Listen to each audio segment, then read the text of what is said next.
सोचो तुम एक एवरेज स्टूडेंट हो, लेकिन तुम्हें पढ़ाने का मौका मिल रहा है स्कूल की टॉप ब्यूटीज को। और टॉप ब्यूटीज के साथ साथ वो लोग बहुत ज्यादा समझदार भी हैं और तुम एक नंबर के गधे हो, तो क्या तुम उन लोग को कोचिंग दे पाओगे? और इसी के साथ तुम मैडम को भी फंसा सकते हो। कहानी शुरुआत होती है प्रिंसिपल सर के केबिन से, जहाँ पे वो कहते हैं कि ये हमारा आखिरी चांस है और इसके बाद हम लोग कुछ भी नहीं कर पाएंगे। कुछ ना कुछ करके हमें किसी तरीके से उन लोगों को पास करवाना ही पड़ेगा। और यहाँ पे जो लड़की रहती है कहती है कि ठीक है, इसके लिए आपने किसको चुना है? तब वो दिखाते हैं नारियुकी को। आगे हमें दिखाया जाता है दूसरे क्लास में, जहाँ पे एक लड़की होती है और ये काफी इंटेलिजेंट रहती है और इसका नाम रीजू रहता है, जो कि हर तरफ रीजू रीजू फैला रही होती है और ये बहुत ही इनबॉर्न जीनियस रहती है। ठीक है, लेकिन सिर्फ यही नहीं रहती पूरे स्कूल में, एक और लड़की रहती है जिसका नाम फूमिनो रहता है। तो फूमी यहाँ पे बहुत ज्यादा इंटेलिजेंट रहती है, ये भी बहुत ज्यादा कमाल का, मतलब दोनों अलग अलग सब्जेक्ट में, मगर एक रहता है बिल्कुल मेरी तरीके से, ना आगे चलता है ना पीछे चलता है। इसका नाम है नारियुकी और ये हर सब्जेक्ट में एवरेज है, एवरेज से थोड़ा ऊपर आप इसे बोल सकते हैं, लेकिन किसी में भी ये टॉप नहीं है। मतलब एक होता है ना एवरेज स्टूडेंट जो कि एकदम बीच में रहता है। तुम में से कितने कितने कमेंट में बता देना। तो यहाँ पे इसे स्कॉलरशिप चाहिए थी, यानी वीआईपी ट्रीटमेंट। इनका स्कूल स्कॉलरशिप देता है, यानी वही वीआईपी ट्रीटमेंट जिससे आप जिस भी कॉलेज में चाहें उसमें एडमिशन आपका हो सकता है। लेकिन उसे पाने के लिए बहुत ज्यादा नंबर चाहिए और काफी ज्यादा टॉप स्टूडेंट भी होना चाहिए। तो यहाँ पे इसके दोस्त इसका मजाक उड़ा रहे होते हैं कि नारियुकी तुम्हें क्या लगता है तुम ये कर पाओगे? असल में नारियुकी थोड़ा गरीब रहता है क्योंकि इसके पेरेंट्स नहीं थे, इसीलिए ये थोड़ा सा मतलब लेना चाहता था, वो वीआईपी वाला स्कॉलरशिप लेना चाहता था। तभी हमें पता लगता है कि अनाउंसमेंट में उसे प्रिंसिपल केबिन में बुलाया जाता है। तो नारियुकी डर गया था कि अरे भाई आखिर क्या बात हो गया है। तो जब वो जाता है तो एकदम आराम से बैठा हुआ रहता है और प्रिंसिपल कहते हैं कि हाँ तुम्हारे मार्क्स ठीक ठाक है, मतलब तुम किसी में भी टॉप नहीं हो, लेकिन ये भी नहीं है कि तुम एवरेज हो। तुमने सभी में 100 आउट ऑफ 80 लाया है, तो मुझे लगता है कि तुम उनके लिए काफी ज्यादा बेटर ऑप्शन रहोगे। तुम्हें ट्यूटर बनना है। तब ये कहता है क्या ट्यूटर बनना है? आखिर किन लोग का ट्यूटर बनना है? वो कहते हैं कि हम लोग तुम्हें वीआईपी ट्रीटमेंट भी दे देंगे अगर वो लोग पास हो जाते हैं। तो तभी तो काफी खुश हो जाता है, कहता है कि अच्छा बताइए किसे ट्यूटर करना है? हाँ मैं आराम से उन लोगों को पास करवा दूंगा, बताइए किसे करना है। तब वो कहते हैं कि मिलो रीजू और फूमिनो से, तुम तो इन्हें जानते ही होगे। अब ये इतनी टॉप स्टूडेंट रहती है और ये देख के ये डर गया रहता है कि अरे ये क्या, मुझे इन्हें ट्यूटर करना है। और फिर प्रिंसिपल बता रहे होते हैं कि तुम इनकी मदद करोगे क्योंकि इन्हें इंस्टीट्यूशन में जाना है, नए कॉलेज में जाना है, तो उसके लिए इन्हें नंबर और ज्यादा चाहिए होंगे, तो तुम इनकी मदद करोगे, तुम इनके ट्यूटर बनोगे। अब बेचारा ट्यूटर तो बन गया रहता है दोनों का, लेकिन इसे डर लग रहा होता है। रीजू यहाँ कह रही होती है कि तुम भी कहीं बाकी लोग जैसे नहीं ना निकलोगे। पहली बार किसी स्टूडेंट को हमारा ट्यूटर बनाया गया है, बाकी सब लोग तो आए थे और वो लोग हमारा मजाक उड़ा के चले गए थे। मुझे नहीं लगता है कि तुम भी कुछ कर पाओगे, तुम भी बिल्कुल उन्हीं लोगों की तरह निकलोगे। तो यहाँ पे वो समझ नहीं पा रहा होता है, लगता है कि अच्छा पहले भी इन लोगों को काफी ज्यादा लोग पढ़ाने के लिए आए थे, लेकिन लगता है कोई बात नहीं कोई बात नहीं। तो यहाँ पे जो फूमियो रहती है वो कहती है कि प्लीज हमारा अच्छे से ख्याल रखना। तब ये इन लोगों से बात कर रहा होता है। बात करने के बाद सोचता है कि अच्छा हाँ तो इनमें बहुत ज्यादा कमी है, मतलब बहुत ज्यादा ही कमी है। उसके बाद ये अपना टेक्स्ट बुक निकालता है और कहता है कि ये लोग कुछ सॉल्व करो, क्वेश्चन आंसर यहाँ पे सॉल्व करो। तो वो लोग क्वेश्चन आंसर को सॉल्व करते हैं लेकिन शर्माते हैं। यहाँ पे दोनों को इसलिए शर्म आ रही होती है क्योंकि वो लोग इस चीज को सॉल्व ही नहीं कर सकता। असल में बात यह है कि दोनों अपना अपना सब्जेक्ट में तो बहुत ही ज्यादा अच्छे हैं, मगर जो अगर कोई दूसरा सब्जेक्ट आ जाता है तो फेल हो जाते हैं। और जब भी इन्हें कोई ट्यूटर पढ़ाने के लिए आता है तो इसी बात से वो परेशान हो जाता है और इन लोगों के ऊपर हंसने लगता है। इसी बात से रीजू भी बहुत नाराज होती है और कह रही होती है कि तुम हंसते क्यों नहीं हो, तुम्हें भी तो हंसना चाहिए। और फूमिया तो एकदम रोने ही लगती है बच्चे की तरह, क्योंकि वो कहती है कि तुम भी हमारा मजाक उड़ाओगे बाकी लोगों की तरह, हमें नहीं पढ़ना है, हमें नहीं पढ़ना है कोई भी ट्यूटर से, काफी ज्यादा बेकार है। लेकिन तब ये कहता है कि कोई बात नहीं, अब मुझे पता चला मुझे तुम लोग का ट्यूटर क्यों बनाया गया।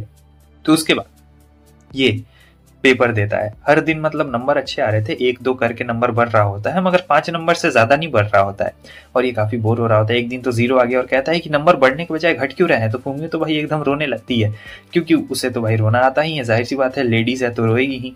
लेकिन जो रिज रहती है उसे काफी गुस्सा आ जाता है क्योंकि यहाँ पे जो हमारा नारियुकी है उसने मतलब थोड़ा बहुत कुछ बोल दिया रहता है इधर उधर, किया तुम लोग को समझाना किसी भी बस का बात नहीं है, तुम लोग एकदम गधे हो, इस टाइप से बोल देता है। तो जो रिजू रहती है वो उसे बहुत ज्यादा गुस्सा आ जाता है और कहती है कि तुम भी बाकी लोग की तरह हो, मैं नहीं पढ़ने वाली हूँ, मैं जा रही हूँ। तो उसे तो बहुत बहुत ज्यादा यहाँ पे गुस्सा आ चुका रहता है और नारियू भी सोच रहा था कि धक तेरी की, पता नहीं ये मैंने क्या कर दिया, अगर मैं इन्हें नहीं पढ़ाऊंगा तो मुझे भी वीआईपी वाला स्कॉलरशिप नहीं मिलने वाला है। तो वो तो चली गई रहती है, लेकिन फूमियो कहती है कि तुम बाकी लोग जैसे नहीं हो, तुम उन लोगों से थोड़े से अच्छे हो मगर उतने भी नहीं हो। आगे हमें दिखाया जाता है कि दोनों ने अपना टेक्स्ट बुक यहीं छोड़ दिया था।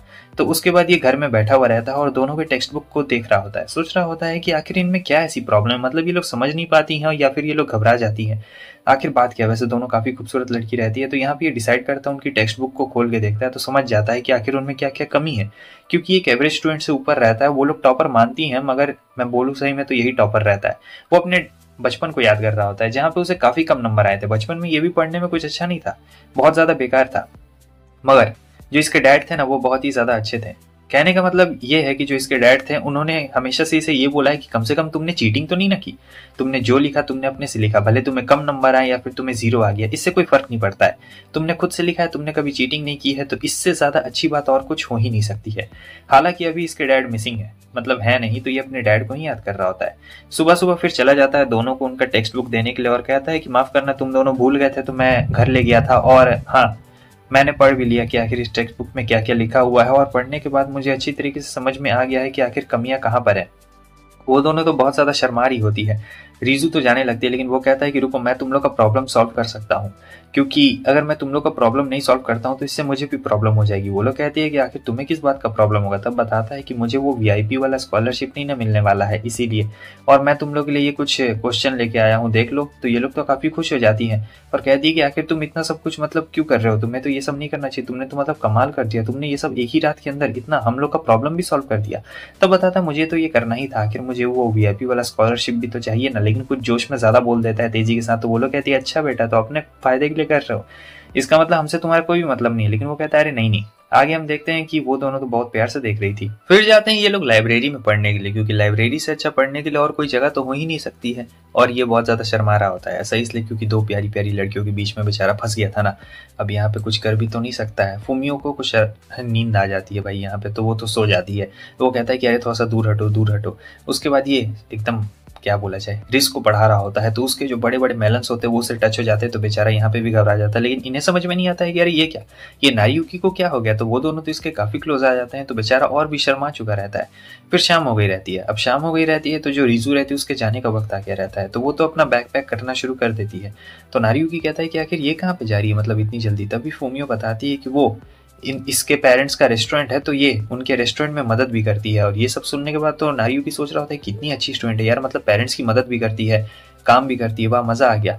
तो अब ये फुमियो को घर छोड़ने के लिए जा रहा होता है, जहाँ वो रो रही होती है अपना रिजल्ट देख के, कहती है कि बहुत ही ज्यादा बेकार रिजल्ट आया है, क्या तुम मेरी मदद करोगे। वो कहता है कि हाँ मैं तुम्हारी मदद जरूर करूंगा। वो बताती है कि मुझे वहाँ सितारों में अपनी माँ नजर आती है और मुझे सितारों के बारे में जानना भी बहुत ज़्यादा पसंद है, क्या तुम उसमें मेरी मदद कर सकते हो। मुझे जानना है गैलेक्सी के बारे में और सभी चीज़ों के बारे में। नारियुकी कहता है कि मैं तुम्हारी ज़रूर मदद करूंगा इस चीज़ में, क्योंकि ये चीज़ मुझे भी बहुत ज़्यादा अच्छी लगती है। और जो फुमिनो बोल रही होती है कि भाई उसे जानना अपनी मदर के बारे में, वो थोड़ा सा शर्मा भी जाती है यहाँ पे, सोचती है कि कहीं वो उसका मजाक ना उड़ाए नारियुकी। लेकिन नहीं, ऐसा बिल्कुल नहीं रहता है। वो तो उल्टा उसे सपोर्ट करता है और कहता है कि तुम बहुत अच्छी हो, ठीक है। फिर अब ये उसे छोड़ने के बाद अपना घर जा रहा होता है, तो बीच रास्ते में उसे रीजू मिल चुकी रहती है। देखता है अरे रीजू तुम यहाँ पे क्या कर रही हो। तब रीजू बताती है कि मैं डिलीवरी दे के मतलब यहाँ पे आराम कर रही थी, मेरा कोई भी दोस्त नहीं ना है, तो इसलिए मैं यहाँ पे बैठ के अकेले कार्ड्स खेल रही थी। अब नारियुकी को कार्ड्स का गेम बहुत ही अच्छा लगता है, ठीक है, उसे बचपन से ही कार्ड्स खेलने का काफी ज्यादा शौक रहता है। तो वो कहता है कि रुको मैं भी खेलूं क्या कार्ड्स तुम्हारे साथ में। तो वो कहती है कि ठीक है खेलो। तो ये तो हराना चाहती थी, मगर उल्टा होता है, हमेशा यही हार जाती है। वो बताती है कि मुझे कार्ड्स खेलना बहुत पसंद है, लेकिन मैं कभी जीत नहीं पाती हूँ यार। और ये बोलता है कि हाँ मुझे भी कार्ड्स खेलना बहुत पसंद है और मैं हमेशा जीत ही जाता हूँ। और फिर वो अपने सपनों के बारे में बात कर रही होती है कि क्या तुम मुझे बताओगे कि किस तरीके से आगे बढ़ा जाए। नारियुकी कहता है कि मैं तुम्हें जरूर बताऊँ कि किस तरीके से आगे बढ़ना चाहिए, क्योंकि मैं ही तुम्हारा मेंटोर हूँ। और थोड़ा सा अजीब रिएक्ट भी करता है। लेकिन उसके बाद तो फाइनली ये घर आ चुका था। घर आने के बाद पता लगता है कि इसके दो छोटे मोटे भाई बहन रहते हैं और एक और इसकी बहन भी रहती है। तो यहाँ जो उसकी बहन रहती है वो कह रही होती है कि अरे तुमसे तो लड़कियों की बू आ रही है, तुम किसी लड़की से मिलके आए हो क्या। तभी से पता लगता है कि अरे हाँ रीजू से मिलके आया हूँ। इसके छोटे भाई बहन बोल रहे होते हैं भैया फंस गए लड़की के जाल में, अब भैया का कुछ नहीं हो सकता है भाई। आगे हम देखते हैं कि स्कूल में ये दोनों मतलब उसके क्लास में मिलने के लिए आ जाती हैं। जब ये दोनों क्लास में मिलने के लिए आई रहती है तो सभी लड़के चिल्लाने लगते हैं, क्योंकि दो टॉपर स्टूडेंट बताओ एक ऐसे अजीब बंदे के पास में, और ये तो एकदम पूरा शर्मा रहा होता है। हमें स्कूल के सीन को दिखाया जाता है जहाँ पे नारियुकी अपने दोस्तों के साथ जा रहा होता है और सोच रहा होता है कि मुझे उन दोनों का टेस्ट पेपर भी बनाना है, मुझे जल्द से जल्द करके कुछ ना कुछ करना पड़ेगा। उतनी देर में उराका आती है और उससे टकरा जाती है और कहती है क्या मैं तुम्हारी नोटबुक ले सकती हूँ, प्लीज प्लीज दे दो ना। वो कहता है तुम्हें तो स्पोर्ट्स कोटा से ऐसे ही मिल जाएगा एडमिशन कहीं भी, तुम आखिर क्यों इतना कर रही हो और तुमने क्यों नहीं बनाया था। वो बोलती क्योंकि मैं स्पोर्ट्स में बिजी था गधे कहीं के, तुम्हें तो पता ही हम लोग मिडिल स्कूल से दोस्त है और मैं कितना अच्छा स्विमिंग भी करती हूँ, अगर तुम चाहो तो मेरा स्विमिंग देखने भी आ सकते हो, लेकिन क्या तुम अपनी नोटबुक मुझे दे दोगे, मुझे कॉपी करना है। तो उराका उसे मना नहीं कर पाता और इसके दोस्त भाई काफी जलन कर रहे होते हैं कि यार ये मिडिल स्कूल से ही इसकी बहुत ही अच्छी दोस्त है, हमेशा चिपकते रहती है इससे, पता नहीं हमसे चिपकने वाला ऐसा कौन आएगा यार। लेकिन उसे कोई फर्क नहीं था। आगे हमें दिखाया जाता है टीचर को। यानी प्रिंसिपल को। तो जो हमारे प्यारे प्रिंसिपल साहब रहते हैं वो पूछ रहे होते हैं उन दोनों का कैसा चल रहा है। तब उराका बताता है कि हाँ उन दोनों में मतलब थोड़ा सा इंप्रूवमेंट आ चुका है, पहले से तो ज़्यादा बढ़िया इंप्रूवमेंट आया। तब वो कहते हैं कि मैं चाहता हूँ कि तुम किसी और को भी अच्छी तरीके से सिखाओ। तभी समझ नहीं पाता है कि आखिर उनके बोलने का क्या मतलब था। तब वो कहते हैं कि तुम तो उराका को जानते ही होगे। वो कहता है अच्छा वो स्पोर्ट्स कोटा वाली, हाँ तो उसे तो स्पोर्ट्स कोटा मिला हुआ है, वो तो कहीं भी एडमिशन ले सकती है। लेकिन वो कहते हैं कि नहीं अभी थोड़ा सा स्पोर्ट्स कोटा में भी डिफिकल्ट हो गया है, उसमें भी थोड़ा सा मार्क्स लाना पड़ता है, सिर्फ स्पोर्ट्स से काम नहीं होने वाला है। तो मैं चाहता हूँ कि तुम उसे भी ट्यूशन क्यों नहीं दे देते हो। साफ साफ ये मना कर देता है, कहता है कि ना सर मेरे से बिल्कुल भी नहीं होने वाला है, मैं ये काम बिल्कुल नहीं करने वाला हूँ। हम लोग मतलब मिडिल स्कूल से ही दोस्त है, मगर वो यार बहुत ज़्यादा परेशान करती है, मुझे कुछ समझ में नहीं आता है। वो अगर मेरे आसपास रहेगी तो मैं पढ़ा भी नहीं पाऊंगा, और उसके साथ मतलब पढ़ाना मुझे बिल्कुल भी अच्छा नहीं लगेगा। यार मैं नहीं करने वाला हूँ प्रिंसिपल साहब, आपने मेरी बात सुन ली। ऐसा मैं बोलता, लेकिन उन्होंने मुझे वीआईपी ट्रीटमेंट दिया था तो मैं मना नहीं कर पाया, और अब देखो आ चुका है यहाँ पे ये देखने के लिए कि कहाँ पे है वो है। लेकिन हम देखते हैं कि उराका तो यहाँ पे स्विमिंग प्रैक्टिस कर रही होती है और काफ़ी गुल्लू मुल्लू रहती है, ठीक है। और फिर वो कहती है अरे तुम मेरा स्विमिंग प्रैक्टिस देखने के लिए यहाँ पे आए हो। वो कहता है कि देखो तुम्हें जिस एडमिशन लेना है जिस इंस्टीट्यूट में, वहाँ के लिए मतलब तुमने स्पोर्ट्स कोटा तो ठीक है तुम्हारा, मगर वहाँ के लिए तुम्हें थोड़ा सा पढ़ाई भी करना पड़ेगा। ये सुन के उराका सोचती है कि क्या ही पढ़ना है, स्पोर्ट्स कोटा से तो काम हो ही जाएगा। लेकिन वो कहता है कि नहीं थोड़ा से नंबर भी लाने, इंग्लिश पढ़ना पड़ेगा। तो यहाँ पे उसका दिमाग खराब हो जाता है, कहती है कि बेवकूफ़ कहीं कि मैं नहीं पढ़ने वाली हूँ, तुम मेरे ट्यूटर बनने के लिए आए हो ना, मत बनो तुम मेरे ट्यूटर, तुम एक काम करो तुम यहाँ से चला जाओ। लेकिन नारी को कैसे मना कर सकता है, नारियुकी को तो यहाँ पे भाई अगर नहीं पढ़ाएगा इसे तो उसका स्पेशल वीआईपी ट्रीटमेंट नहीं मिलने वाला है, तो उसे वीआईपी ट्रीटमेंट चाहिए रहता है। इसलिए वो कह रहा होता है कि नहीं रुक जाओ यहाँ पे रुक जाओ। अचानक से उसका पैर फिसलता है और बेचारा सीधे पानी में जाके गिर जाता है। फिर वो आती है और इसे बचा लेती है, कहती है कि तुम भी ना बहुत गधे हो, लेकिन ये तो इसका हाथ ही पकड़ लेता है। इतनी देर में ये दोनों आ जाती है और कहता है कि अब मैं तुम्हें पढ़ा के ही रहूंगा। लेकिन वो लोग गलत समझती है तो सर पे सिलेंडर मार देती है, और फिर यहाँ पे ये समझा रहा होता है कि अरे नहीं ऐसी कोई भी बात नहीं है, मैं तो बस इसे समझा रहा था, बात यह है कि टीचर ने मुझे कहा है कि इसका मैं ट्यूटर बन जाऊं, और वो वगैरह वगैरह सारी बातें उन लोगों को समझा रहा होता है।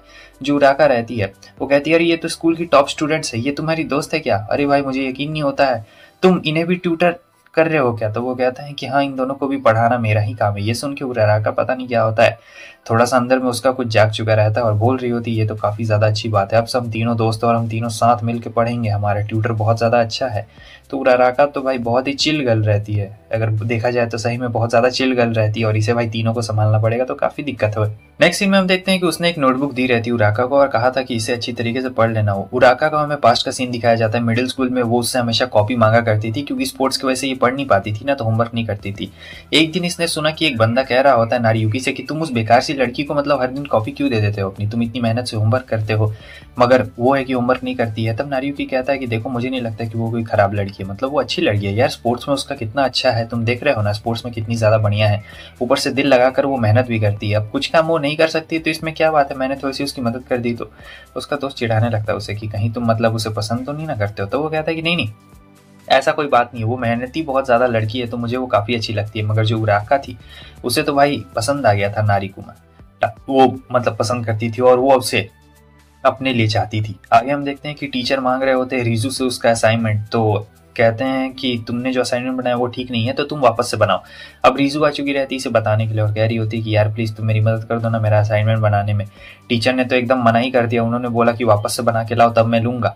नारियुकी सोच रहा होता है कि भाग तेरी की क्या मुसीबत है, आज मेरे सभी भाई बहन गए हुए हैं दूसरे रिलेटिव्स के घर में, तो मैंने सोचा था कि मैं थोड़ा सा पढ़ाई करूंगा, लेकिन नहीं, पढ़ाई करना तो अपनी अपन की ज़िंदगी में है ही नहीं, सिर्फ लड़कियों से बात करना पड़ता है। बताओ इतनी खूबसूरत लड़कियों को पढ़ाना पड़ता है, मुझे ये काम बिल्कुल भी पसंद नहीं है।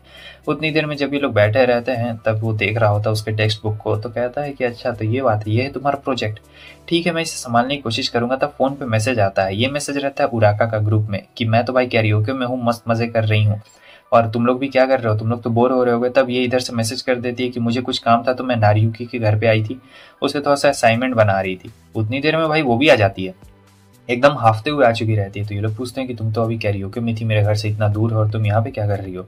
तो वो कहती है कि मैंने सोचा कि थोड़ा सा पढ़ाई कर लिया जाए, क्योंकि पढ़ाई करना भी तो बहुत ज़्यादा ज़रूरी है, अगर पढ़ेगा नहीं तो आगे बढ़ेगा कैसे इसलिए मैं यहाँ पे पढ़ने के लिए आ गई। लेकिन ये पढ़ती घंटा कुछ नहीं है, ठीक है, लेकिन ये कॉपी भी नहीं लेके आई रहती है। लाइट कट जाती है अब ये सोचता है कि यार हमने बिजली का बिल तो भरा था, लेकिन ये लाइट कैसे कट गई। अब जब सभी तरफ देख रही होती है तो पता लगता है कि ये तो पक्का पावर कट है, मतलब सभी जगह पावर कट हो चुका रहता है। मगर काफ़ी ज़्यादा वो खुश रहती है हमारी उराका, क्योंकि उसे लाइट बहुत अच्छा लगता है, कट जाता है तो अंधेरा कायम रहे। और यहाँ पे रीजू को काफ़ी डर लगता है भाई अंधेरे से। नारियो की पूछ भी लेता है तुम्हें डर लगता है क्या अंधेरे से। वो बताती है कि हाँ, मुझे अंधेरे से मतलब बहुत ज़्यादा डर लगता है, मुझे अंधेरा बिल्कुल पसंद नहीं। और वो काफ़ी ज़्यादा चिपकी हुई रहती है। अब इनका भी लाइट बंद हो जाता है तो वो और भी ज़्यादा इससे चिपक जाती है। उराका देख के भाई तो इसी चल रही होती है कि अरे थक तेरी, ये चिरकुट यहाँ पे क्या कर रही है, इससे इतना चिपक क्यों रही है, मुझे इससे चिपकना चाहिए क्योंकि ये मेरा क्रश है और मैं इसे पसंद करती हूँ। फिर वो अपने दिमाग में पता नहीं लड़कियाँ क्या क्या थॉट्स लाने लगती है, मैं तुम लोग को बता नहीं सकता हूँ। अगर कोई लड़की है तो तुम अपना कमेंट में थॉट्स बता सकती हो।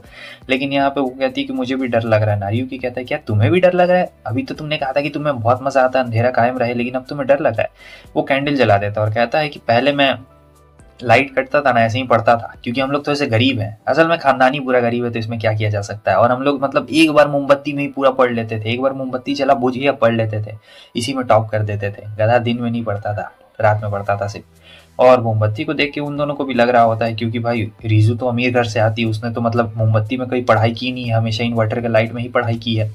तो उसे लग रहा होता है कि बर्थडे है। मगर जो उराका रहती है वो थोड़ी सी मिडिल क्लास रहती है, तो उसे काफ़ी ज़्यादा यहाँ पे लाइट में मज़ा आ रहा होता है। और कहती है कि पता नहीं है कितनी देर तक चलेगा लाइट, वो भी बुझ गया था भाई। अब इन लोगों को पता नहीं क्या कैची आवाज़ आ रहा होता है, कुछ ऐसा ऐसा करके आवाज़ आ रहा होता है, बहुत ही अजीब अजीब टाइप का आवाज़ आ रहा होता है। मैं तुम लोग को क्या बताऊँ, बता नहीं सकता हूँ। तो जब लाइट आता है तो देखो यहाँ पे ये सारा सीन होता है और ये लोग सोच रहे होते हैं कि पता नहीं किसके बीच में वो हुआ होगा। पता नहीं भाई, बताया नहीं गया रहता है। तो काफ़ी लोग शर्मा रहे होते हैं और यहाँ पे उसे एकदम ठरकी साबित कर दिया गया रहता है, तो एकदम ठरकी लिखा हुआ रहता है पीठ पे। अब लाइट आ गया रहता है तो जो रीजू रहती है वो तुरंत ही घर भाग जाती है। सुबह में पता लगता है कि उसने असाइनमेंट दे दिया टीचर को और टीचर ने एक्सेप्ट कर लिया असाइनमेंट अच्छी तरीके से। और बाद में ये सोच रहा होता है कि इतनी जल्दी। एक और टीचर आती है, लेडी टीचर, इनका नाम रहता है माफ्यू, कृषि भी आप इसे कह सकते हैं। तो वो कहती है कि कैसा कर रही है वो दोनों। तब बताते हैं कि हाँ वो दोनों भी अच्छा कर रही हैं और साथ ही साथ उराका का भी मतलब इसे ट्यूटर रख दिया गया है, तो वो भी काफ़ी ज़्यादा अच्छा कर रही है। इसका मतलब ये है कि पहली बार ट्यूटर नहीं रखा गया, ट्यूटर तो काफ़ी बार रखा गया है। और ये लोग भी ट्यूटर थे, जो माफू मैम रहती है उन्होंने भी मतलब उन लोग को पढ़ाया होगा, तभी इतना सोच रही है। आगे हम देखते हैं कि अब इसका टेस्ट लेने की बारी आई रहती है थोड़ा सा उराका का, क्योंकि उसे नहीं देना था भाई एग्जाम। वो हमेशा स्पोर्ट्स कोटा से पास हो जाती थी तो नंबर्स मैटर उतने नहीं करते थे, मगर अब थोड़े से नंबर्स मैटर करेंगे तो उसे पढ़ाना रहता है, कुछ एक लेवल का मतलब उसे पढ़ना रहता है। तो अब यहाँ पे वो लोग अपना नंबर दिखाते हैं कि देखो 100 में 100 आया, 100 में इतना आया। तो इसका तो भाई दिमाग जल चुका रहता है कि अरे नहीं यार तुम लोग का इतना ज़्यादा नंबर कैसे आ सकता है। मगर फिर हमारा जो नारी युकी रहता है वो उसे सपोर्ट करता है, मोटिवेट करता है कि पहले तुम कैसे कर लेती थी, जैसा तुम स्विमिंग करती हो वैसे ही तुम भी करो। और ये लोग भी यहाँ पे इसे पूरा एकदम मोटिवेट कर रहे होते हैं मस्त तरीके से। मगर उराका को इससे घंटा फर्क नहीं पड़ रहा होता है, वो तो यहाँ पे बना रही होती है, मगर बनाते बनाते वो इतनी बोर हो जाती है, बस दिखा नहीं रही होती है। फिर फाइनली इसका कंप्लीट हो ही गया रहता है, मगर अभी भी पूरा नहीं हुआ रहता है। तो जो नारी युकी रहता है उसे सपोर्ट कर रहा होता है और बोल रहा होता है कि याद करो तुम स्विमिंग में कैसा करती हो। तब ये बताती है कि स्विमिंग में मतलब मैं पहली बार कर रही थी ना तो मुझे लगा था कि नहीं होगा, लेकिन फिर जैसे जैसे मैं स्विमिंग करते गई ना मुझे लगा कि हाँ ये काम आसान है, थोड़ा सा हो जाएगा। थोड़ी और मेहनत करती गई और फिर स्पोर्ट्स कोटा से ही मतलब मेरा हमेशा होते रहा, तो मुझे ये सब करने की जरूरत नहीं है। नारी युकी को यहाँ पे एक आइडिया आता है और वो बोल रहा होता है कि अच्छा ठीक है। तो वो यहाँ पे कुछ वर्ड लिखता है और उसके मीनिंग्स ढूंढने को बोल रहा होता है, तो ये स्विमिंग करके उसके मीनिंग्स को ढूंढ रही होती है।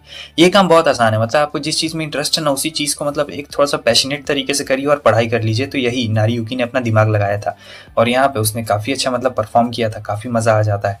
लेकिन यहाँ पे तो ये लोग कह रही होती है कि आओ चलो मिलके गुलू गुलू करते हैं पानी में। और फिर बाद में हम देखते हैं कि ये लोग जा रहे होते हैं जहाँ पे वो उराका काफ़ी खुश होती है और कहती है कि तुमने मतलब काफ़ी अच्छा किया। वो कहता है कि तुमने भी काफ़ी अच्छा किया। तो वो उसे एक गिफ्ट निकाल के देती है, कहती कि ये लो सिर्फ तुम्हारे लिए, मैं किसी को गिफ्ट नहीं देती हूँ। और ये सोच रहा होता है मन में कि ट्यूटर बनना इतना भी बुरा नहीं है यार, काफ़ी ज़्यादा मस्त है, मतलब 3 खूबसूरत लड़कियों को पढ़ा रहा हूँ। स्कूल के सीन को हमें दिखाया जाता है जहाँ पे प्रिंसिपल कह रहे होते हैं कि देखो उनके मिड टर्म के जो एग्ज़ाम है वो तो बढ़िया नहीं गए हैं और फाइनल टर्म के भी एग्ज़ाम अगर अच्छे नहीं जाएंगे तो तुम्हें पता है ना कि क्या होने वाला है। तो नारी युकी को थोड़ा सा बुरा लग रहा होता है, कहता है कि आप बिल्कुल भी टेंशन मत लीजिए, मैं सारी चीज़ों का हैंडल कर लूँगा। उनका मिड टर्म का एग्ज़ाम ठीक नहीं गया है, कोई दिक्कत वाली बात नहीं है, मैं हूं ना, मैं सभी चीज़ों को संभाल लूंगा और उनका मिड टर्म का एग्ज़ाम पहले से अच्छा जाएगा। ये बोल इससे रहा था क्योंकि इसका वीआईपी ट्रीटमेंट जो छूट जाएगा भाई, अगर नहीं करवाएगा तो बहुत ज़्यादा प्रॉब्लम हो जाएगी। सारा बातचीत करने के बाद तो बेचारा बाहर निकलता है तो फूमियो और रीजू देख लेते हैं और जब ये लोग जाते हैं तो ये लोग प्रिंसिपल की बात भी सुन लेते हैं कि ओह उनका मिड टर्म का एग्ज़ाम खराब गया। और अगर ऐसे ही आगे भी एग्जाम खराब गया तो हमें ट्यूटर चेंज करना पड़ेगा। हालांकि ये कोई नई बात बिल्कुल भी नहीं रहती और वो दोनों इस बात को सुन रहे होते हैं और याद कर रहे होते हैं कि हाँ, इसमें कोई नई बात नहीं है। हमेशा हमारा मतलब ट्यूटर चेंज हो जाता है एग्जाम के बाद में, क्योंकि हम लोग उसे निराश कर देते हैं। और ये जो मैम है माफू, ये भी पहले इनकी ट्यूटर थी, लेकिन वो भी इनका मार्क्स नहीं ला पाई थी। आगे हम देखते हैं कि आता है कैफेटेरिया में और कहता है कि हम लोग जी जान से मेहनत करेंगे और तुम लोग टेंशन मत लेना। तुम लोग का मिड टर्म का एग्जाम खराब गया है ना, उतना बढ़िया नहीं आया है मार्क्स, लेकिन कोई बात नहीं, आगे चल के और भी ज्यादा बढ़िया मार्क्स आ जाएगा तुम दोनों का। तो यहाँ पे जो हमारी उराका रहती है, कह रही होती है कि तुम दोनों ने ऐसे मुंह क्यों बनाया हुआ है। तब ये लोग कहते हैं कि यार नहीं नहीं, कुछ भी नहीं, कुछ भी नहीं, हम लोग बिल्कुल भी उदास नहीं है। और ये याद कर रही होती है रीजू कि कैसे हर बार यही होता था। देखिए, ये लोग एक पर्टिकुलर सब्जेक्ट में बहुत अच्छे हैं, इसीलिए स्कूल के टॉपर है। तुम लोग समझ रहे हो कि टॉपर भी और ऐसे भी है, लेकिन बात यह है कि एक पर्टिकुलर सब्जेक्ट में ये लोग दोनों बहुत ही अच्छे हैं, लेकिन बाकी कुछ कुछ सब्जेक्ट में बहुत ही बेकार है, इसलिए इनको ट्यूटर रखवाया जाता है। और ट्यूटर का भी काम नहीं आता है, तो हमेशा ट्यूटर चला जाता है एग्जाम के बाद में। यहाँ पे बुलावा आता है, तो क्या होता है कि बुलाया गया रहता है, रीजू की तरफ से बोली रहती है कि रेस्टोरेंट में आओ। तब तक उसके डैड आते हैं और कहते हैं, ओ तो तुम ही हो वो लड़के जो मेरी बेटी को ट्यूशन पढ़ा रहा है, अच्छे नंबर लाना चाहता है। हाँ, याद रखना बेटा, अगर उसके करीब भी आए तो मार के तुम्हारा भरता बना दूंगा। तब तक वो पीछे से आती है और कहती है कि ओ डैड, अभी ना जाइए, अपना जाके काम करिए और मुझे माफ कर देना, मैंने तुम्हें यहाँ बुलाया। डैड कैलकुलेशन कुछ ज्यादा बढ़िया नहीं कर सकते हैं खुद से, इसलिए मुझे तुम्हें यहाँ बुलाना पड़ा। लेकिन ये तो गधा सोच रहा होता है कि अरे यार क्या मस्त लग रही है, इस ड्रेस में तो ये काफी ज्यादा कमाल की लग रही है, लग रहा है कि गर्मी 40 डिग्री से 400 डिग्री तक बढ़ चुका है। और फिर यहाँ पे उसे पढ़ा रहा होता है तो पता लगता है भाई काफी ज्यादा मेहनत करती है, मतलब काफी मेहनत कर रही है दूसरे सब्जेक्ट्स में पास होने के लिए। और जो नारीयुगी है वो तो भाई पूरा एकदम दिल लगा के इन लोगों का एकदम मदद कर रहा होता है। फिलहाल अभी उसे फूमियो के पास भी जाना ही रहता है। तो यहाँ पे एकदम पढ़ते पढ़ते इनका टाइम बीत चुका रहता है, इन्हें बिल्कुल भी पता नहीं लगता है कि यहाँ पे रात भी हो चुकी रहती है। तो रात में अब उसके जाने का टाइम रहता है और कहता है कि तुमने वो सारे मेन मेन क्वेश्चन कर लिए जो कि आने वाले हैं, तुम बिल्कुल भी टेंशन मत लेना, तुम अपना काम आराम से कर लोगी और सारा एकदम बढ़ लेना, क्योंकि ये लैंग्वेज का पेपर रहता है और लैंग्वेज का पेपर इसका बहुत खराब जाता है, ऐसे भी हमेशा फेल हो जाती है। इसलिए वो थोड़ी सी चिंता कर रही होती है और कहती है जरा रुको, क्या मैं सचमुच हो जाऊंगी पास। तो वो कहता है कि अरे हाँ हाँ, तुम टेंशन क्यों लेती हो, तुम जरूर पास हो जाओगी, मेरी दुआ तुम्हारे साथ में है। अब जब क्लास में बैठी हुई रहती है तो देखती है कि हाँ, ज्यादातर क्वेश्चन तो बिल्कुल वही सब आए हैं जो मैंने पढ़ा था। और फिर वो भी सब चीज याद कर रही होती कि कैसे बाकी सब टीचर्स कह रहे होते हैं कि तुम एक ही सब्जेक्ट क्यों नहीं पढ़ती हो, तुम उसी में अच्छी हो तो वही पढ़ना, बाकी सारे सब्जेक्ट पढ़ने की क्या जरूरत है तुम्हें, तुम तो बेकार हो। मगर फिर ये सोच रही होती कि उन सभी में से सिर्फ एक नारीयुकी ही था जो कि सबसे ज्यादा अलग था। उसने मुझसे ये कहा कि तुम कुछ भी कर सकते हो, अगर तुम चाह लो ना तो तुम कुछ भी कर सकते हो, सिर्फ एक सब्जेक्ट क्या, मैं तो सारे सब्जेक्ट में भी पास हो सकती हूँ, क्योंकि मेरे पास नारीयुकी जैसा ट्यूटर है। और अब ये मेरा वक्त है कि मैं फैसले को साबित करके दिखाऊं कि हाँ, ये हमारा बेस्ट ट्यूटर है, मैं फेल तो इसमें बिल्कुल भी नहीं हो सकती हूँ। तो ये आज बहुत ही इंपॉर्टेंट डिसीजन होने वाला था लाइफ का। हालांकि जब ये पेपर भरती है तो बहुत ही अच्छा नंबर आता है भाई, 71 आ जाता है, जो कि बहुत अच्छा था। और ये लोग काफी ज्यादा खुश हो जाते हैं कि वाह, उम्मीद से भी ज्यादा बेहतर नंबर आ गया। तो नारीयुगी तो भाई बहुत ज्यादा खुश हो जाता है, कहता है कि वाह, एक नंबर, मजा आ गया, चलो अब बस फूमियो का बाकी रह गया है, बस उसका काम हो जाए ना तो मैं सारी चीजों को देख लूंगा। लेकिन फूमियो तो भाई बीमार पड़ गई रहती है। तो यहाँ वो कहता है कि तुम्हें तो भाई बहुत फीवर है, कहो तो टीचर को बोल दूं अगली बार तुम्हारा टेस्ट ले लेगा, मतलब बाद में ले लेगा, अभी तुम नहीं दे पाओगे। लेकिन वो कहती है कि नहीं, अगर ऐसा हुआ तो वो लोग मेरे 20 नंबर काट लेंगे, और 20 नंबर काट लेंगे 100 में से तो 80 में से लाना पड़ेगा इसे, तो बात वही हो गया, तो बहुत ज्यादा कम नंबर आ जाएगा। और वो कह रही होती है कि नहीं, मुझे टेस्ट देना है, क्योंकि मतलब इसे भी बहुत सारे लोगों ने भला बुरा बोला था कि तुम ये नहीं कर पाओगी, तुम वो नहीं कर पाओगी, मगर अब इसे भरोसा रहता है, नारीयुकी पे इसे पूरा भरोसा रहता है कि भाई इसने सिखाया है। और उराका तो रहती ही इन लोगों को चेयर करने के लिए कुछ ज्यादा ही चेयर कर देती है। और फूमियो को थोड़ा सा लग रहा होता है कि यार क्यों मैं बीमार पड़ गई, मुझे बीमार नहीं पड़ना चाहिए था। खैर, उसके बाद भी वो टेस्ट देने की जिद करती है। उसके बाद हम देखते हैं कि ये जा रहा होता है फूमियो के घर पे, क्योंकि रीजू तो बिजी रहती है तो उसने सब्जियां भेजती रहती है। और वो पता ढूंढते ढूंढते आ जाता है और याद कर रहा होता है कि उसने क्या बोला था कि अगर कोई दरवाजा ना खोले तो तुम डायरेक्टली भी अंदर आ जाना। लेकिन इतना बड़ा घर देख के तो वो हैरान हो जाता है कि भाई फूमियो का मतलब इतना ज्यादा बड़ा घर था, यकीन नहीं होता है। खैर छोड़ो, अब उसने बोला था कि डायरेक्टली अंदर आ जाना, फिर भी कुछ बार बेल बजाता है और कोई नहीं आता है, तो सोचता है कि चलो अंदर चलता हूँ। उसके बाद अंदर आता है तो भाई और भी हैरान हो जाता है, क्योंकि अंदर से तो घर और भी ज्यादा विशाल लगता है। तो फिर जब जा रहा होता है तो यहाँ दरवाजा खोल देता है और यहाँ पे तो कपड़े चेंज हो रहे होते हैं, कुछ ज्यादा ही चेंज हो जाता है, देख नहीं पाता है बेचारा, आगे नहीं मुड़ी हुई थी ना। और ये लोग कह रही होती है कि तुम एक नंबर के ठरकी कहीं के अंदर ही अंदर उराका बहुत खुश हो रही थी, मगर उसे लग रहा होता है कि अरे नहीं यार, ये सब बहुत जल्दी, और ये सोच रहा था कि भाग तेरे की ये सब क्या हो गया। फिर उराका आती है और यहाँ पे अजीब अजीब हरकतें हो रही होती हैं इन दोनों के बीच में। उसके नेक्स्ट सीन में हमें दिखाया जाता है, ये बताता है कि देखो मैं तुम्हारे लिए कुछ मतलब खाने के लिए लाया हूँ, चलो हम लोग बना देते हैं, आराम से खाया जाएगा, तुम तब तक आराम करो। और वो इतनी प्यारी से देखती है तो बेचारा का दिल पिघल जाता है। इनका घर का किचन बहुत बड़ा रहता है और आज उराका खाना बनाने वाली रहती है। खैर इसका कुकिंग बहुत मस्त रहता है, देखने में तो काफ़ी ज़्यादा अच्छा लग रहा होता है। मगर फिर से यहाँ पे नारियुकी कह रहा होता है कि अरे भाई ये क्या मतलब तुमने बना दिया। तो वो कहती है कि यार मैंने एक नंबर का डिश बनाया है, तुम खा गए तो देखो, पसंद नहीं आया तो मुंह पे फेंक देना, मगर एक बार ट्राई तो करो। तो वो कहता है कि ठीक है मैं ट्राई करता हूँ। ट्राई करता है तो भाई बहुत टेस्टी लगता है, मतलब खाना एकदम A1 बना था। और वो कह रही होती है कि हाँ बनेगा ही। तो वो अपने आप को इमेजिन करने लगती है कि ये इसकी हाउस वाइफ है और फिर वो सभी चीज़ें एकदम इमेजिन करने लगती है, फिर सो गई रहती है। फूमियो भी सोई हुई रहती है, तो ये यहाँ पे उसका नोटबुक देख लेता है, तो वो उठ जाती है और वो कहता है कि ओ वो तुम्हारा नोटबुक यहाँ पे पड़ा हुआ था, तो मैंने गलती से मतलब ये मतलब खुला हुआ था तो मैंने देख लिया, मुझे लगता है कि तुमने एग्जाम के लिए काफ़ी ज़्यादा मेहनत की है फूमियो। और थोड़ा घबरा जाता है कि यार मैंने बिना पूछे उसकी नोटबुक देख ली। तो फूमियो कहती है कि हाँ तुमने मुझे मतलब जितना पढ़ाया था ना, मैंने वो सारी चीज़ें याद रखी है और सभी चीज़ मैंने नोटबुक पे लिखी है, तो मैं उम्मीद करती हूँ कि एग्ज़ाम बहुत ज़्यादा अच्छा जाएगा, नंबर भी मुझे अच्छे मिलने वाले हैं। तो दोनों यहाँ पे काफ़ी ज़्यादा शर्मा चुके रहते हैं। तो फिर फूमियो उतरते और उसे शुक्रिया कह रही होती है, क्योंकि अगर ये फूमियो को नहीं पढ़ाता तो मतलब हो सकता है कि वो इतना आगे नहीं बढ़ पाती। लेकिन वो कहता है कि वहाँ कुछ दिख रहा है और कपड़ा गीला हो गया था पसीना से, तुम लोग समझ रहे हो ना। खैर नंबर बहुत अच्छा आया था दोनों का। तो अब यहाँ पे ये चेंज कर रही होती है, तो उराका के दोस्तों से कह रहे होते हैं कि तुमने उससे अपनी फीलिंग्स को कन्फेस किया या फिर नहीं किया। वो कहती है क्या बोल रही हो। तो ये लोग कहते हैं नारियुकी के बारे में, तुमने अभी तक नहीं किया। मगर अब उराका बेचारी बोले तो क्या बोले, वो तो बहुत ज्यादा शर्मा रही होती है। मगर उसके दोस्त कहते हैं कि ना तुम्हें लेके जाना ही पड़ेगा, आज तो तुम उसके साथ डेट पे जाओगी, चलो हम लोग लेके चलते हैं तुम्हें। तो अब यहाँ पे चेंजिंग रूम में वो ड्रेस चेंज कर रही होती है। अब चेंजिंग रूम में ड्रेस चेंज कर रही होती है, वो अंदर से चिल्ला रही होती है कि यार ये मेरे टाइप का ड्रेस बिल्कुल भी नहीं है, मुझे काफ़ी ज़्यादा शर्म आ रही है, मैं ऐसे ड्रेस नहीं पहनती हूँ। उसके दोस्त कह रहे होते कि चुपचाप बाहर आओ, ठीक है, ऐसी ड्रेस नहीं पहनती हूँ, वैसी ड्रेस नहीं पहनती हूँ, ड्रेस तो ड्रेस होता है और तुम पे काफ़ी ज़्यादा सूट भी कर रहा है, चलो अब आ जाओ जल्दी। लेकिन वो बाहर ही नहीं आ रही होती है भाई, वो तो अंदर ही अंदर बहुत ज़्यादा शर्मा रही होती है और कह रही होती है कि नहीं मैं नहीं आऊँगी। लेकिन उसके दोस्त कर्टेन हटा देते हैं और फिर देखते कहते हैं कि ठीक है तुम जाओ, तुम बहुत खूबसूरत लग रही हो। तो अब ये जा रही होती, काफ़ी शर्मा रही होती, सोचती कि यार वो क्या बोलेगा, देख लेगा मुझे, तो हमने मिलने का फैसला किया था। फिर वो उसे देख के घबरा जाती है, लेकिन फिर वो देखता है आराम से, कहता है कि तुम काफ़ी अच्छी लग रही हो। तो वो लोग बुक के पास जाते हैं, बुक स्टोर में, और यहाँ पे वो लोग बुक पढ़ रहे होते हैं, मतलब बुक खरीदना रहता है। और ये तो कुछ और ही सोच रही होती है, लवी डवी वाला चीज़ है, सोच रही होती है कि सब लोग इसे प्रिंसेस बुलाते थे वैसा वैसा। फिर वो उसके काफ़ी ज़्यादा क्लोज आता है तो इसे बहुत अच्छा लगता है। एक बच्चा कहते हैं मम्मी देखो ये तो कपल हैं दोनों। तो उसकी मम्मी उसे खींच के ले जाती है और ये काफ़ी खुश थी कि भाई हमें कपल बोल दिया, ऊपर से हमारे शोल्डर टच हो रहे, काश हमारा ये शोल्डर हमेशा हमेशा के लिए एक हो जाता तो जिंदगी का मज़ा ही आ जाता, काश। और यही सब सोच रही होती है, अचानक से वो कहता है कि कौन सा बुक था। वो होश में आती है और कहती है अच्छा ये वाला।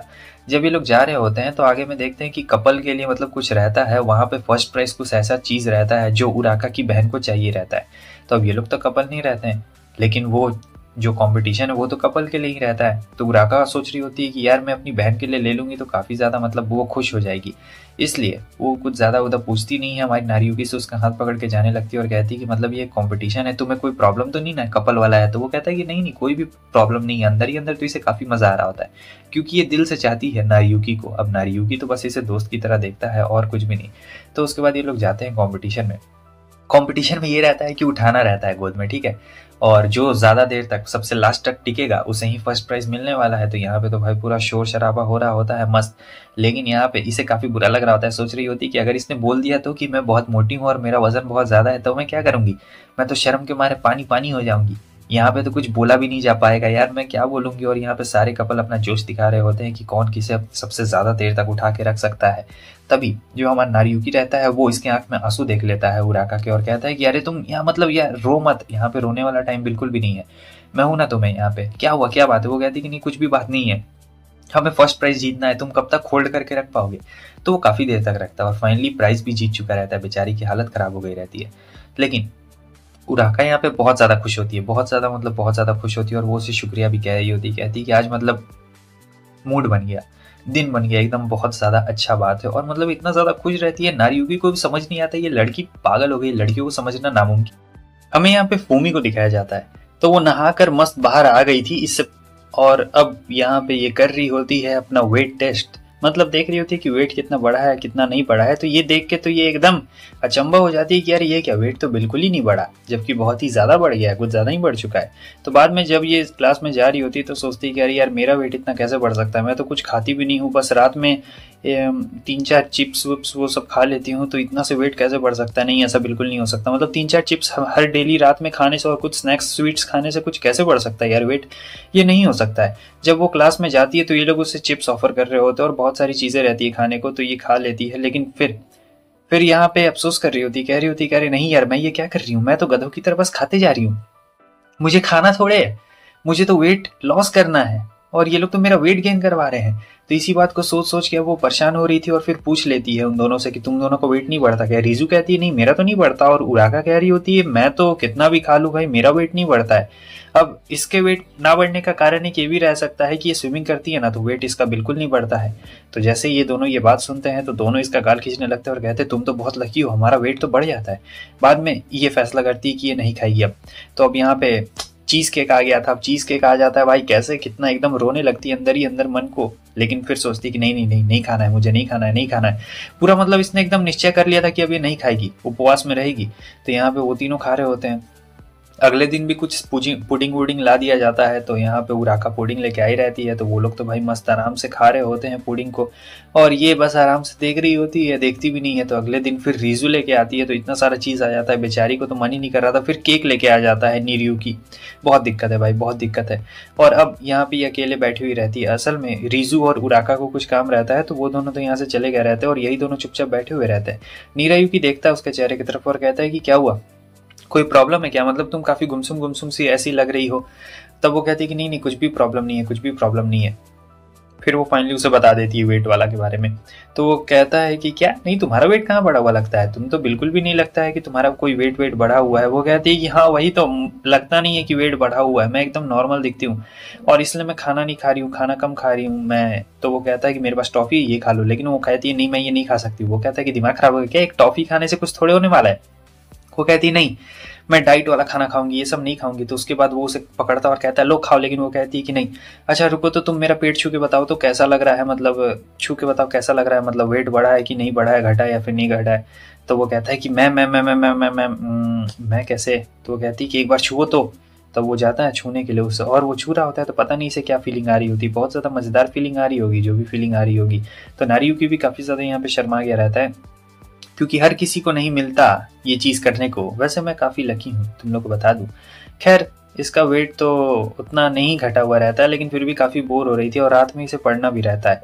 तो रात में पढ़ना रहता है तो भाई बिना खाली पेट तो कैसे पढ़ सकती है, तो खाली पेट नहीं पढ़ने वाली थी। तो कह रही थी कि जाती हूँ स्नैक्स लेके कुछ आती हूँ, लेकिन नारियू की कहता है दिमाग खराब हो गया क्या, स्नैक्स लेके आती हूँ, कुछ भी नहीं लेके आओगी, चलो चुपचाप। तभी वहाँ पे उसे शॉप दिख जाती है और वो घुस जाती है शॉप के अंदर में। तो नारियू की बहुत उस पर गुस्सा कर रहा होता है, कह रहा होता है कि तुम मुटकी कहीं की, हाँ ये सब क्या है। तो वो कहती है ज़्यादा कुछ नहीं, ये सब इंस्टेंट नूडल्स है, कुछ है, मतलब इससे वेट नहीं बढ़ने वाला है, ठीक है, ये बहुत ही ज़्यादा अच्छा है और मज़ा भी आएगा, देखना इससे मेरा वेट बिल्कुल नहीं बढ़ेगा। लेकिन नारियू की सोच रहा होता है कि यार इसका तो एकदम अलग ही लेवल का चलता है।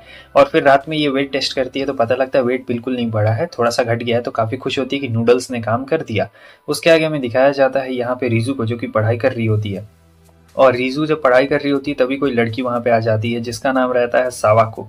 तो जो सावाको रहती है वो इसे अपना दुश्मन मानती है, क्योंकि इसके वजह से सावाको हमेशा सेकंड प्लेस पे आती है। लेकिन जो रीजू है वो तो उसे जानती ही नहीं थी, जबकि दोनों का सेक्शन एक ही रहता है, फिर भी उसे नहीं जानती थी। टॉपर रहती तो क्या वो सबको थोड़े जानेगी।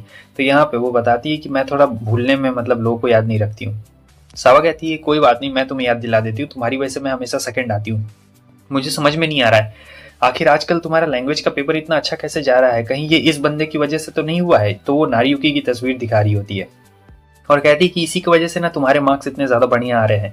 मुझे अच्छी तरीके से पता है कि ये सब चीज़ किसकी वजह से हो रहा है, और मैं शायद ये भी जानती हूँ कि तुम इसे प्यार करती हो, इसे पसंद करती हो, इसलिए इसके साथ इतना टाइम स्पेंड करती हो, घर लेके जाती हो इसे। तो इसने पूरा इन्फॉर्मेशन निकाल के रख दिया था।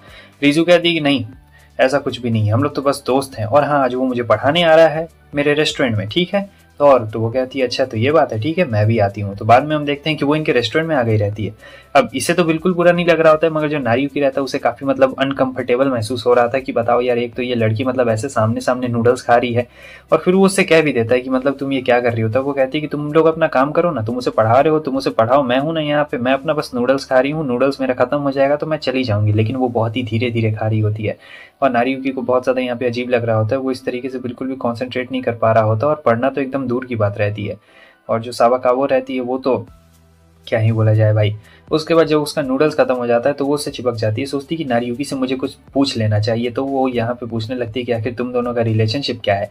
ऐसे करते करते वो थोड़ा फ्लर्टी और रोमांटिक टाइप का मतलब ऐसे हो जाती है ना, कि किसी भी लड़का को लगेगा कि अरे यार ये तो मुझे लगता है कि ये लड़की मुझे पसंद करती है, इसलिए ये मेरे बारे में इतना सब सवाल पूछ रही है। तो सवाको बिल्कुल वैसे ही सवाल पूछने लगती है और शर्मा जाती है बाद में, और ये सोच रहा होता है कि अरे यार कोई लड़की शायद मुझे पसंद करती है जिंदगी में पहली बार, मुझे यकीन नहीं होता है। सवाको समझ गई थी कि इस बेवकूफ को गलत फहमी हो चुकी है, लेकिन फिर भी वो चिपक रही होती है और ये एकदम कंट्रोल में नहीं कर पा रहा होता है। तो वो उसे कह रही होती है कि अरे अरे अरे अरे ये तुम क्या कर रहे हो, तुम क्या समझ रहे हो। लेकिन वो तो भाई कुछ समझ ही नहीं रहा होता है। उसे लग रहा था कि अरे यार जिंदगी में पहली बार कोई लड़की पसंद कर रही है तब तो बहुत ही ज्यादा अच्छी बात है। लेकिन रीशु को यहाँ पे प्रॉब्लम हो रही होती है, तो दोनों को लात मार के यहाँ से बाहर फेंक देती है। उसके बाद वो पूछती है कि क्या तुम दोनों के बीच में मतलब कुछ गुल्लू मुल्लू सा चल रहा है। तब वो कहती है कि नहीं नहीं बिल्कुल नहीं। नारियुकी बताता है कि बिल्कुल भी नहीं चल रहा है हम दोनों के बीच में, ऐसा कुछ नहीं है, मैं बस उसका ट्यूटर हूँ, ना उससे ज्यादा हूँ ना मैं उससे कम हूँ, मैं उसका दोस्त भी नहीं हूँ, मैं बस उसका ट्यूटर हूँ, मैं बस उसे पढ़ाता हूँ और चला जाता हूँ। तो यहाँ पे सावाको को थोड़ा सा बुरा लगता है, क्योंकि उसने पता नहीं क्या क्या सोच लिया था उन दोनों के बारे में, लेकिन ऐसी चीजें तो बिल्कुल भी नहीं रहती है। और ये कहती है कि मुझे भी अच्छे नंबर लाने था। वो कहता है कि अगर तुम्हें भी अच्छे नंबर लाने हैं तो मैं तुम्हारी मदद कर सकता हूँ, तुम भी यहाँ पे पढ़ने के लिए आ जाना, ठीक है। उतनी देर में रीजू आती है, कहती है कि मैंने अपना टेस्ट दे लिया है और देख के बताओ तो कैसा है। तो नंबर तो ये अच्छी लाई रहती है, ठीक है। तो जो सावाको रहती है वो उसका देखती है और कहती है कि अच्छा ये नंबर, ये तो बहुत कम नंबर है। लेकिन जो हमारा वो रहता है नारियुकी, वो उससे तारीफ कर रहा होता है। रीजू कहती है कि इसकी कोई जरूरत नहीं है। तो यहाँ पे इसे भी चाहिए रहता है, ठीक है, सावाको को भी चाहिए रहता है कि उसे पढ़ना है, कुछ करना है। तब ये बोलता है कि ठीक है हम लोग लाइब्रेरी में पढ़ते हैं, तुम एक काम करो, तुम लाइब्रेरी में क्यों नहीं आ जाती हो पढ़ने के लिए, तो हम लोग सब साथ मिलकर पढ़ेंगे। और ये बात तुम रीजू को बिल्कुल ही मत बताना, ठीक है। ऐसा दिखाना कि जैसे ये सभी चीजें एकदम कोइंसिडेंटली हो रही है। तो एकदम छुप के कान में बोलता है, रीजू को शक भी नहीं होता है। बाद में हम देखते हैं कि लाइब्रेरी में वो आ चुकी थी पढ़ने के लिए। उसके अगले सीन में हम देखते हैं उराका को। तो आज स्पोर्ट्स के लिए ये थोड़ा सा लेट हो गई थी। वैसे तो ये स्पोर्ट्स के लिए ही जीती है और स्पोर्ट्स के लिए ही जो भी करना रहता है करती है, मगर अब यहाँ पे आने के बाद इसे एक चीज एहसास होता है कि इसने तो अपना इनर वेयर पहना ही नहीं है। मतलब तुम समझ रहे हो ना कि इसने क्या नहीं पहना है। और तो इसने मतलब जिम वाला ट्रैक सूट पहन लिया है। अब यहाँ पे लोग उससे पूछ रहे होते हैं कि क्या वो तुमने ये क्यों पहना है। तब वो कहती है कि नहीं नहीं कुछ भी नहीं, असल में ये नारियुकी को दिखाना नहीं चाहती थी कि मैंने पहना नहीं है। लेकिन गलती से क्या होता है कि अपोनेंट टीम में नारियुकी ही आ चुका रहता है। अब तो बेचारी की हालत खराब हो जाती है, सोच रही होती है कि अरे नहीं यार ये मतलब क्यों आ गया। तो यहाँ पे खेलने में भी उसका बिल्कुल भी ध्यान नहीं रहता। उसका बस ध्यान रहता है कि कहीं नारियुकी को पता ना चल जाए कि मैंने कुछ अंदर पहना नहीं है, क्योंकि बहुत हिलता है जब आप अंदर नहीं पहने रहते हैं। तो ठीक है, मेरा मतलब मेलन्स बहुत हिलते हैं अगर वो बैग में ना रहे तो। हम देखते हैं कि ये उसके हाथ से बॉल छीन लेता है। सभी लोग काफी हैरान हो जाते हैं कि अरे ये क्या, इसने उराका के हाथ से बॉल कैसे छीन लिया, ये तो इतना फालतू प्लेयर है। लेकिन फिर भी वो अपना कोशिश करती है मगर शर्मा जाती है, भाई नहीं हो पाता। तो ये लोग पूछते हैं क्या तुम्हारी तबीयत ठीक है, तुम्हें कुछ हो गया है क्या, हाँ बताओ। तो वो कहती है कि नहीं मैं बिल्कुल ठीक हूँ। यहाँ पे ये भी उसे सहानुभूति दे देता है और भाई एकदम हैंडसम उसे लग जाता है। उसके बाद क्या था, ये लोग अपना गेम में फोकस कर रहे होते हैं। तो यहाँ गेम में ये होता है कि फाइनल पॉइंट्स चल रहे होते हैं। तो क्या दोनों एक दूसरे के आमने सामने आ जाते हैं और गलती से ये उसके ऊपर ही गिर चुकी रहती है, पूरा टच हो जाता है, बहुत ही भयंकर वाला। दोनों के दोनों बहुत ही गंदा वाला शर्मा जाते। तो आज पूरा कैंपस आया रहता है पहाड़ों में। पहाड़ों में इनका मतलब एक्स्ट्रा करिकुलम एक्टिविटी होता है, आके पढ़ना रहता है। तो यहीं पे ये लोग काफी मजे करने वाले रहते हैं, जहाँ पे रीजू इन दोनों को चिढ़ाते हुए कह रही होती है कि तुम दोनों कितना खुश हो यार, हम लोग को पढ़ना है, तुम लोग को क्या लगता है हमें मजे करने हैं क्या। तो वो दोनों कहती है कि यार यार आराम से। और जो हमारे नीरियुकी के दोस्त रहते हैं वो तो कहते हैं कि यार बेकार में पढ़ने के लिए आना पड़ रहा है। मगर जो नीरी रहता है वो चला जाता है और कहता है कि ये पौधे मेरी बहन को बहुत ज्यादा अच्छे लगते हैं और मैं भी तो प्लांट लवर हूँ। तो उसे पौधे काफी पसंद है। तो सोचता है कि चलो इन पौधों को थोड़ा सा तोड़ ही लेता हूँ, किसी को घंटा क्या ही पता चल जाएगा और वापस चले जाऊंगा तो बहन भी खुश हो जाएगी। मगर जो टीचर रहता है कहता है कि चलो लाइन में चलो। तो यहाँ पे रीजू से ही देख रही होती है। तो फुमीनो ताना मार देती है कि अरे तुम हमेशा उसे ही क्यों देखते रहती हो, मतलब मैंने काफी बार देखा है कि तुम हमेशा उसे ही देखते रहती हो। अब ये बात सुनने के बाद तो रीजू को लग रहा होता है कि धक तरीके ऐसा कुछ भी बात नहीं है। लेकिन क्या सही में ऐसा कुछ बात है भी या फिर बात नहीं है, क्योंकि मुझे लगता है कि मैं धीरे धीरे कहीं उसे पसंद तो नहीं न करने लगी हूँ। उसके बाद वो एकदम अजीब तरीके से उसकी तरफ देखती है। और बाद में हमें दिखाया जाता है क्लास में, तो क्लास में बिल्कुल यही बातें सोच रही होती है कि क्या यार, ये मेरे बगल में बैठा हुआ है, ये मेरा ट्यूटर है, तो क्या मैं इससे बात भी ना करूँ या फिर मैं इसे देखूँ भी ना। हाँ, बगल ही में तो बैठा हुआ है, नज़रें मिल जाती है भाई, लोगों की नज़रें मिल जाती है। लेकिन सही बोलूँ तो रीजू धीरे धीरे करके उसे पसंद करने लगी थी, एकदम हल्का हल्का पसंद करने लगी थी। वो देखती है कि इसे काफ़ी मतलब प्रॉब्लम हो रही होती है, ये गलत गलत क्वेश्चन बना दे रहा होता है वहाँ पे, और फिर उसका इरेजर भी काफ़ी छोटा रहता है, तो उसे मिटाने में प्रॉब्लम हो रही थी। तो रीजू सोचती है कि मुझे अपना इरेजर दे देना चाहिए। फिर उसे टन से दिमाग में ख्याल आता है कि अगर मैंने ऐसा किया तो यहाँ पे बहुत सारे सवाल उठ जाएंगे मेरे ऊपर, मुझे करना चाहिए या फिर नहीं करना चाहिए। बहुत ज़्यादा कन्फ्यूजन में रहती है, क्योंकि फूमियो जो रहेगी वापस से इसे बोल देगी, उसे बोलने में बिल्कुल भी टाइम नहीं लगेगा, लेकिन जो फूमियो रहती है वही उसे अपना इरेजर दे देती है। तो यहाँ पे रीजू को बहुत गुस्सा आता है कि यार, ये मतलब मुझे करना चाहिए था, आखिर इसने क्यों कर दिया ऐसा।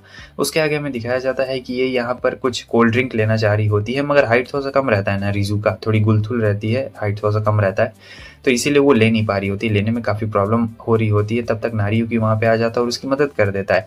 लेकिन वो उसकी मदद करता है तो पता नहीं इतना ऐसा चेहरा बना लेती है कि जैसे बहुत नाराज़ है और काफ़ी गुस्से में भाई उसे बोल भी देती है, और फिर वहाँ से भाग भी जाती है। वो रोकता भी है और आगे हम देखते हैं कि वो रुकती नहीं है। उसके बाद हमें दिखाया जाता है कि ये जंगल में पहुंच चुकी रहती है और कार्ड्स के साथ खेल रही होती है, क्योंकि आपको तो पता है कि ये बचपन से ही अकेली है, और अकेले लोग क्या करते हैं, अपने साथ बात करते हैं। तो ये कार्ड्स खेलते खेलते इसे दिखाई देता है आगे में एक बहुत ही प्यारा सा पौधा, और इसे याद आ जाता है अरे ये तो वही पौधा है जो निरियुकी को चाहिए था।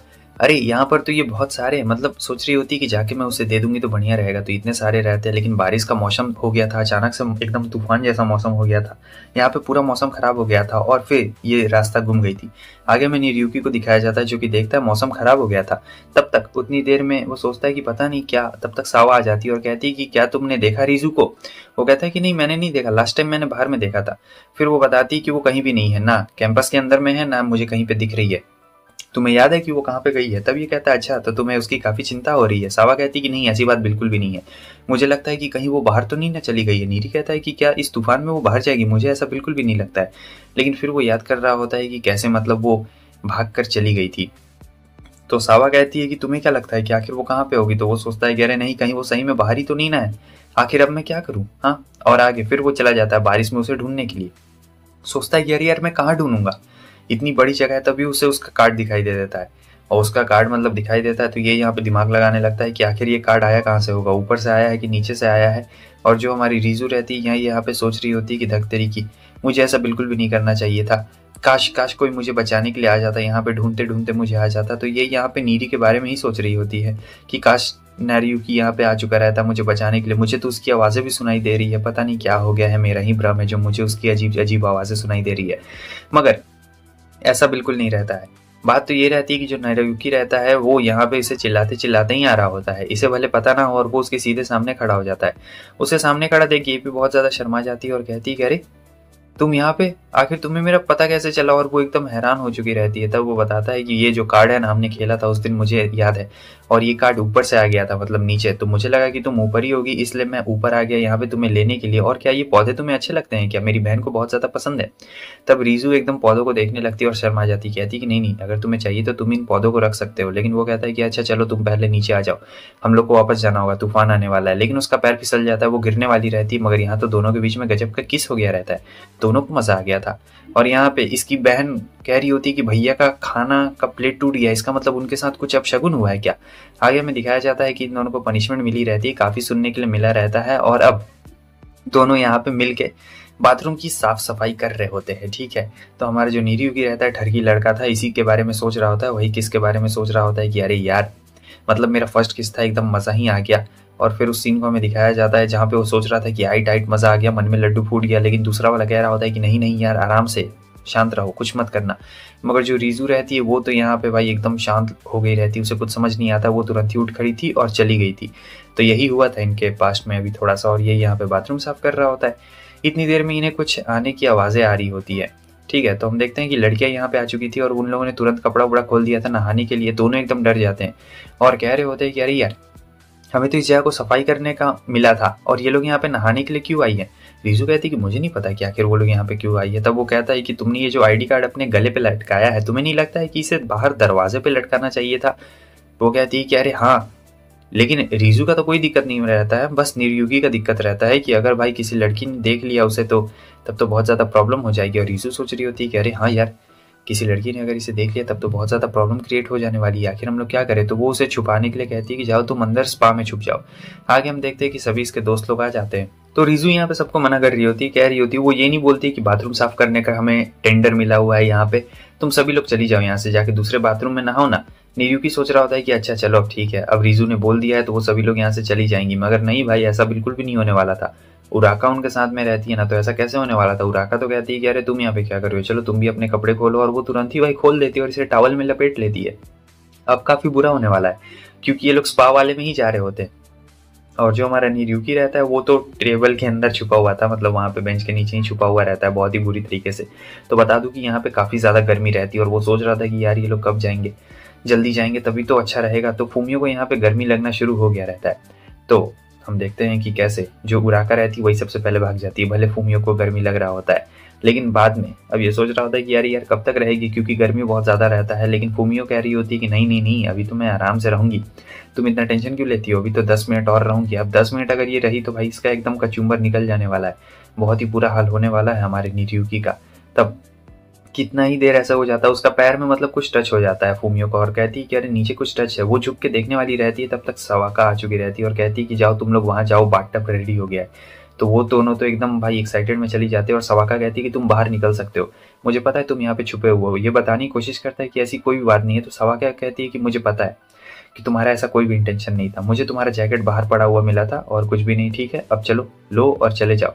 अब यहाँ पे धीरे धीरे चुपके से वो यहाँ से जाना शुरू करता है, लेकिन उराका से जाके ये टकरा जाता है। अब उराका तो एकदम भाई होश बेहोश हो जाती है, उसका तो टॉवल भी खुल चुका रहता है। लेकिन उराका को लग रहा था कि वो बस एक सपना देख रही है, इसलिए वो कुछ भी इसे नहीं बोलती है और फिर बाद में बहुत शर्माती है। आगे हमें दिखाया जाता है कि ये चुपचाप यहाँ पे बैठा हुआ था, उराका को अभी भी वो सब सपना लग रहा था।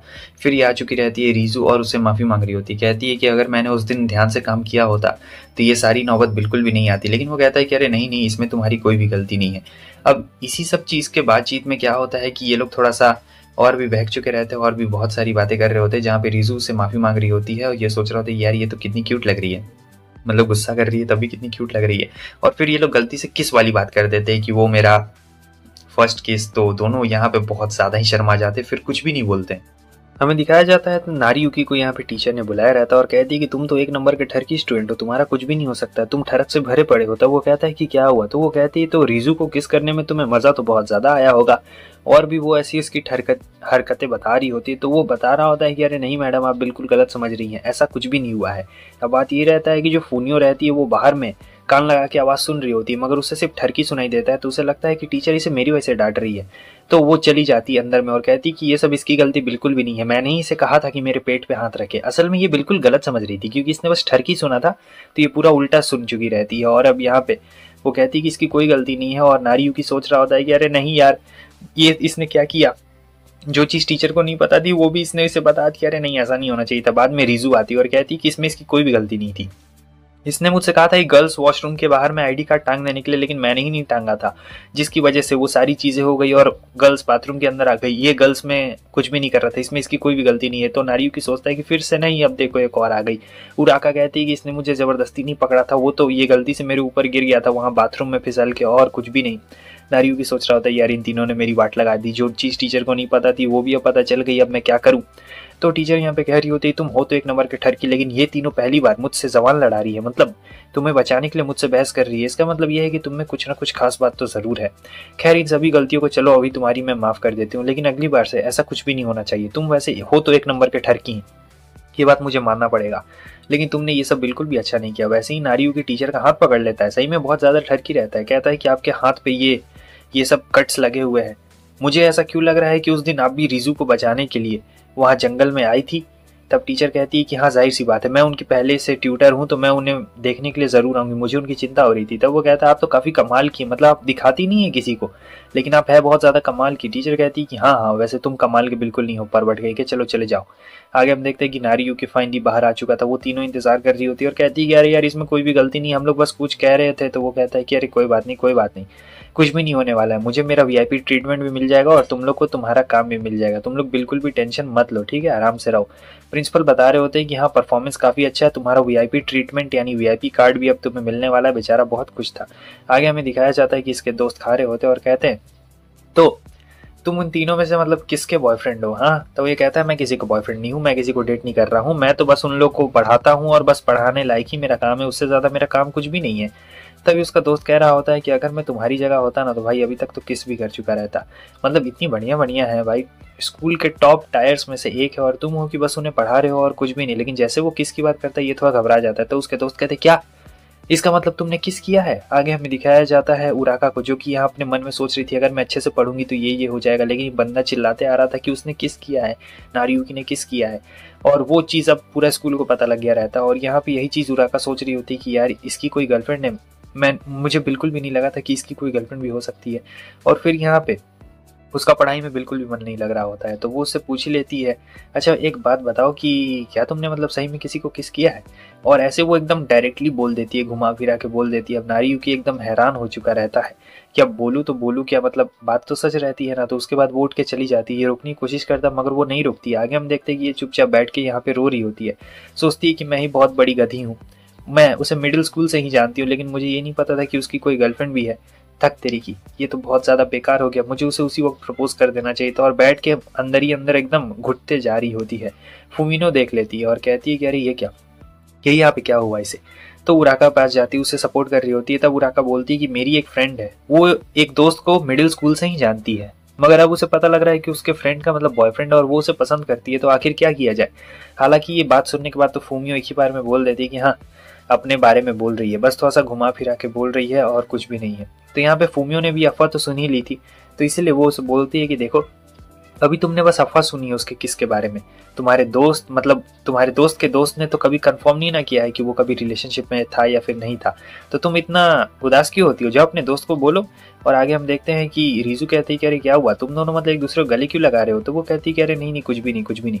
यहाँ पे बाकी सभी लोग भी बात कर रहे होते हैं कि अरे तुमने सुना है नारियुकी ने किस किया है, और हाँ उसकी गर्लफ्रेंड पता नहीं कौन होगी भाई, कौन होगी कैसी होगी, कहीं वो स्पोर्ट्स में तो नहीं होगी या फिर कहीं खेलती नहीं ना होगी, या हो सकता है वो इन तीनों में से ही कोई एक हो। तब यहाँ पे सब लोग एकदम हैरान हो चुके रहते हैं कि अरे यार। तो उराका जो रहती वो कहती ठीक है अब तो मैं चलती हूँ, और अचानक से इसके हाथ से बुक्स छूट जाते हैं। तो यहाँ पे कुछ लोग बात कर रहे होते हैं कि कहीं हो सकता है कि उसकी गर्लफ्रेंड उसी के जैसे पढ़ाकू हो, तो फिर से बुक्स छूट जाते हैं हाथ से। फूमियो कहती कह रहे तुम्हें क्या हो गया?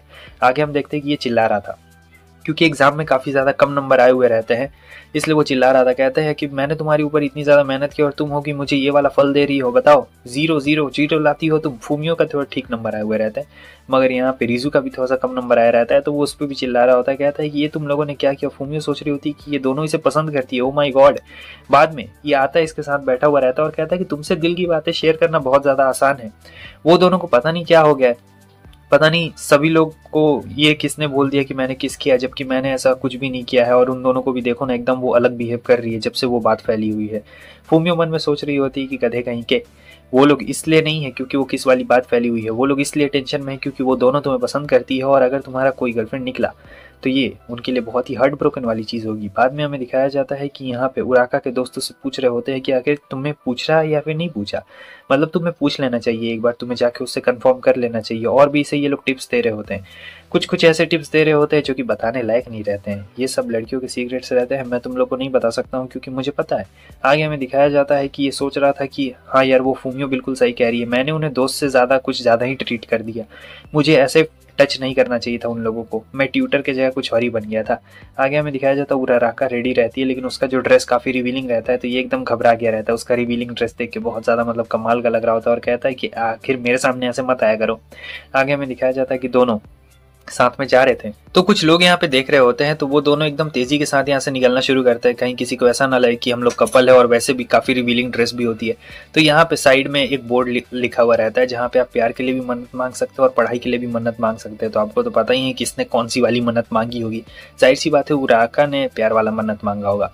तो अब यहाँ पे ये लोग मन्नत मांगना शुरू कर चुके रहते हैं, बोलना नहीं रहता है, बस मन के अंदर ही आपको मन्नत यहाँ पे मांगनी रहती है। मगर इतना ज्यादा खराब यहाँ पे सीन हो चुका रहता है कि क्या बारिश का मौसम आ गया था और बारिश भी होने लगती है। असल में ये काफी अच्छा मौका था क्योंकि उराका ने पहले से यहाँ पर प्लान बना के रखा हुआ रहता है और यहाँ उसे काफी ज्यादा नींद भी आ रही थी। नारियुकी उससे कुछ कहता है, उससे पहले ही वो सो चुकी थी और उसका कुछ ज्यादा ही दिख रहा होता है, जो मिलन रहता है वो कुछ ज्यादा दिख रहा था। और ये सोच रही होती है कि यार मुझे ऐसे सोने में अनकंफर्टेबल लग रहा है, लेकिन यही बात है। और ये तो बेचारा एकदम शर्मा रहा होता है, देख ही नहीं पा रहा होता उसकी तरफ में। असल में इस चाल से कोई भी लड़का आज तक नहीं बच पाया है, इसलिए वो ये सब काम कर रही है। और ये सब काम ये अपने से नहीं कर रही है, इसके दोस्तों ने इसे बोला था ये सारी चीजें करने के लिए ताकि वो फंस जाए, क्योंकि कोई भी लड़का बोला ना नहीं बच पाया है। बाद में हम देखते हैं इसे ऐसा लग रहा होता है कि वो उसे चाट रहा है, टच कर रहा है, लेकिन असल में ये सब बिल्लियां रहती है और वो तो साइड में बिल्लियों के साथ खेल रहा होता है। तो गलतफहमी हो गई थी। उसके बाद जब दोनों सीढ़ी से नीचे उतर रहे होते हैं तो यहाँ पे वो अपने दोस्त के बारे में बताती है उराका, और ये सोच रहा होता है क्या उराका का मतलब कोई बॉयफ्रेंड भी है क्या, ये किसी को पसंद भी करती है, लेकिन वो उसके बहुत ज्यादा क्लोज थी। यहाँ पे मतलब दोनों में से कोई कुछ बोल नहीं पा रहा था। पता दोनों को ही नहीं रहता है, मतलब पता तो रहता है लेकिन नहीं भी पता रहता है। तुम लोग समझ रहे हो ना, ये बहुत ज्यादा कंफ्यूजिंग है यहाँ पे बताना। हमें ये पता लगता है कि फूमियो तो अब इसकी पर्सनल लव गुरु बन चुकी रहती है। वो इसे सारी चीजें बताती है कि कैसे लड़कियों की हरकतें रहती है और कैसे कैसे वो सारी चीजें रहती है। तो नारियुकी उसे सारी बातें बताता है, जैसे कोई गर्लफ्रेंड को बताना है बिल्कुल वैसे ही बताता है, लेकिन वो उसकी गर्लफ्रेंड नहीं रहती है। और फूमियो सोच रही होती है कि यार इतना कुछ हो गया है, ठीक है चलो अब चलने का वक्त आ गया, लेकिन उसका पैर फिसल जाता है, लेकिन नारियुकी उसे पकड़ चुका रहता है। फूमियो सोच रही थी कि यार किसी ने देखा ना हो, यही अच्छी बात रहेगी। तो हाँ, यहाँ पे कोई भी नहीं रहता है तो किसी ने भी नहीं देखा होगा, मगर नहीं, किसी ने तो देखा है, और वो कोई और नहीं बल्कि रिजू रहती है। और वो कहती है कि तुम लोग यहाँ पे क्या कर रहे हो, और वो काफी गुस्से में रहती है। फूमियो तो काफी डर चुकी रहती है। आगे हमें दिखाया जाता है कि अब ये क्लास में जा रही होती है और सोच रही होती है उन्हीं सब चीजों के बारे में कि कैसे वो हमें गुस्से से देख रही थी, और जब वो आ रही थी तो वो बहुत ज्यादा गुस्से में देख रही थी और वो भी उसके ऊपर गिर गई थी। मुझे समझ में नहीं आ रहा है कि आखिर वो क्या सोच रही होगी, कहीं हम दोनों के बीच में वो कुछ दुश्मनी तो नहीं ना सोच ली थी, और मैंने तो नारियुकी को कह भी दिया था। और फिर फाइनली हमें दिखाया जाता है कि ये लोग क्लास में आ रहे थे। ये सब थोड़ी देर पहले का बात रहता है, ठीक है। आगे हमें दिखाया जाता है कि ये दोनों साथ में रहते हैं, रिजू और नारियुकी। तो वो सोचती है कि अच्छा चलो एक काम करती हूँ कि इन दोनों को मिला देती हूँ, तब यही काफी रहेगा। तो क्या करती है कि वो जाती है और उसे धक्का दे देती है, मगर बात ये रहता है कि बैलेंस थोड़ा सा बिगड़ता है और चेहरा जाके सीधे गुलू मुलू में अटक चुका रहता है। उसके बाद तो रिजू जो गुस्सा होती है, इन दोनों को अलग अलग एक बोर्ड पे नहा डालती है, मतलब आईडी कार्ड ऐसा, जिसमें एक में लिखा हुआ रहता है परवट और एक में लिखा रहता है कि मैंने कर दिया। फिर रिजू बता रही होती है कि मेरा ये जो चश्मा है ना, मेरे डैड ने मेरा पुराना वाला चश्मा गलती से तोड़ दिया था, तो मैंने ये नया वाला पहना हुआ है, मतलब पुराना ही चश्मा है, बस ऐसे ही पहना हुआ है, फ्रेम नया लगा हुआ है, तो मुझे इसमें अच्छी तरीके से दिखता नहीं है, समझे। और तुम लोग हो कि पता नहीं ये सब दिन भर में क्या क्या कर रहे हो। तब फूमियो को समझ आता है कि उसने उस वक्त कुछ नहीं देखा था। आगे नारियुकी जब जा रहा होता है तो इसे कुछ आवाज आती है, बिल्कुल ऐसे म्याऊ म्याऊ। तो ये देखने लगता है कि आखिर ये कहाँ बिल्ली की आवाज आ रही है। तब देखता है कि अरे ये क्या, यहाँ ऊपर से पेड़ से बिल्ली एक फंसी हुई है, कोई बात नहीं मैं बचाने जाता हूँ। तब तक टीचर भी आ रही होती है। टीचर देखती है कि नारियुकी बचा रहा होता है, मगर वो बिल्ली छलांग मार देती है, तो टीचर जाके बिल्ली को पकड़ लेती है, मगर गलती से हील पहने हुए रहते हैं तो इनका भी पैर मुँह चुक गया रहता है, मतलब मोच आ गई रहती है। अब टीचर को फाइनली अपार्टमेंट में छोड़ने के लिए आया हुआ रहता है, जहाँ नारियुकी को बहुत अजीब लग रहा होता है क्योंकि वो पहली बार ऐसे आया हुआ रहता है। टीचर कहती है कि तुम्हारा बहुत बहुत शुक्रिया, और फिर वो जाने लगता है तो इसे धम से आवाज आती है। तो अब सोचता है टीचर टीचर बुलाता है, मगर टीचर कोई जवाब नहीं देती है। तो सोच रहा होता है कि मुझे क्या करना चाहिए, क्या मुझे अंदर घुस जाना चाहिए या फिर मुझे अंदर नहीं घुसना चाहिए, ये मेरी टीचर का घर है। लेकिन टीचर आगे से कुछ जवाब दे ही नहीं रही होती और वहां से धम से आवाज भी आया होता है। तो सोच रहा होता है कि अरे यार कहीं टीचर के ऊपर कोई मुसीबत तो नहीं ना आ गई, अगर मुसीबत आ गई होगी तब तो ये बहुत ही ज्यादा बुरा हुआ होगा, क्या करूँ जाओ या फिर ना जाओ। लेकिन फिर वो फाइनली अंदर चला ही जाता है। अंदर जाके देखता है तो ये क्या, पूरा सामान बिखरा हुआ था और टीचर का बम दिख रहा होता है पीछे से, और कुछ भी नहीं। तो यहाँ हमें पता लगता है कि उनका घर बहुत ही ज्यादा मतलब ऐसे गंदा रहता है, क्योंकि वो अकेले रहती है तो थोड़ा घर गंदा भी रहता है, तो इससे क्या ही फर्क पड़ने वाला है। तो यहाँ पे वो टीचर को इमेजिन कर रहा होता है, सोच रहा होता है कि वो तो अभी ड्रेस चेंज कर रही होगी, पता नहीं वो कैसे कपड़े पहनती होगी घर में, ऐसा ऐसा सोच रहा होता है, ऐसे ही कपड़े पहनती होगी। उसके बाद टीचर वहां बाहर निकल चुकी रहती है। टीचर को ट्रैक सूट में देख के वो भी एकदम हैरान हो जाता है कि मतलब टीचर की पर्सनैलिटी जो स्कूल में है इतना रफ एंड टफ, घर में तो ये बिल्कुल बच्चों जैसी लग रही है। और वो कहती है कि क्या हुआ, तुम्हें कुछ हुआ है क्या। नारियुकी कहता है कि अरे नहीं नहीं मैडम मुझे कुछ भी नहीं हुआ है।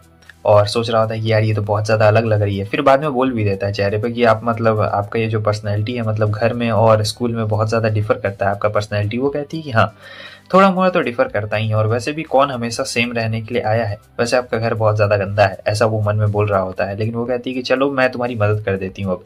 तो अब वो उसकी पढ़ाई में ही मदद कर रही होती है। तो सोचता है कि यार मेरी टीचर तो कितनी ज्यादा बढ़िया है, मतलब एक तो ये ऐसे भी मदद कर रही थी और अब देखो ये मेरी पढ़ाई में भी मदद कर रही है, क्योंकि मैंने इनकी मदद की तो अब देखो ये मेरी मदद कर रही है। पहले तो चाय भी पूछा उसके बाद मदद भी कर रही है, ये तो मतलब काफी ज्यादा बढ़िया टीचर है, इनका कोई जवाब नहीं है। वैसे भी स्कूल में टीचिंग करती है तो काफी ज्यादा अच्छा रहता है। माफू सही बोलूँ तो इस पूरे सीरीज में सबसे मस्त यही है।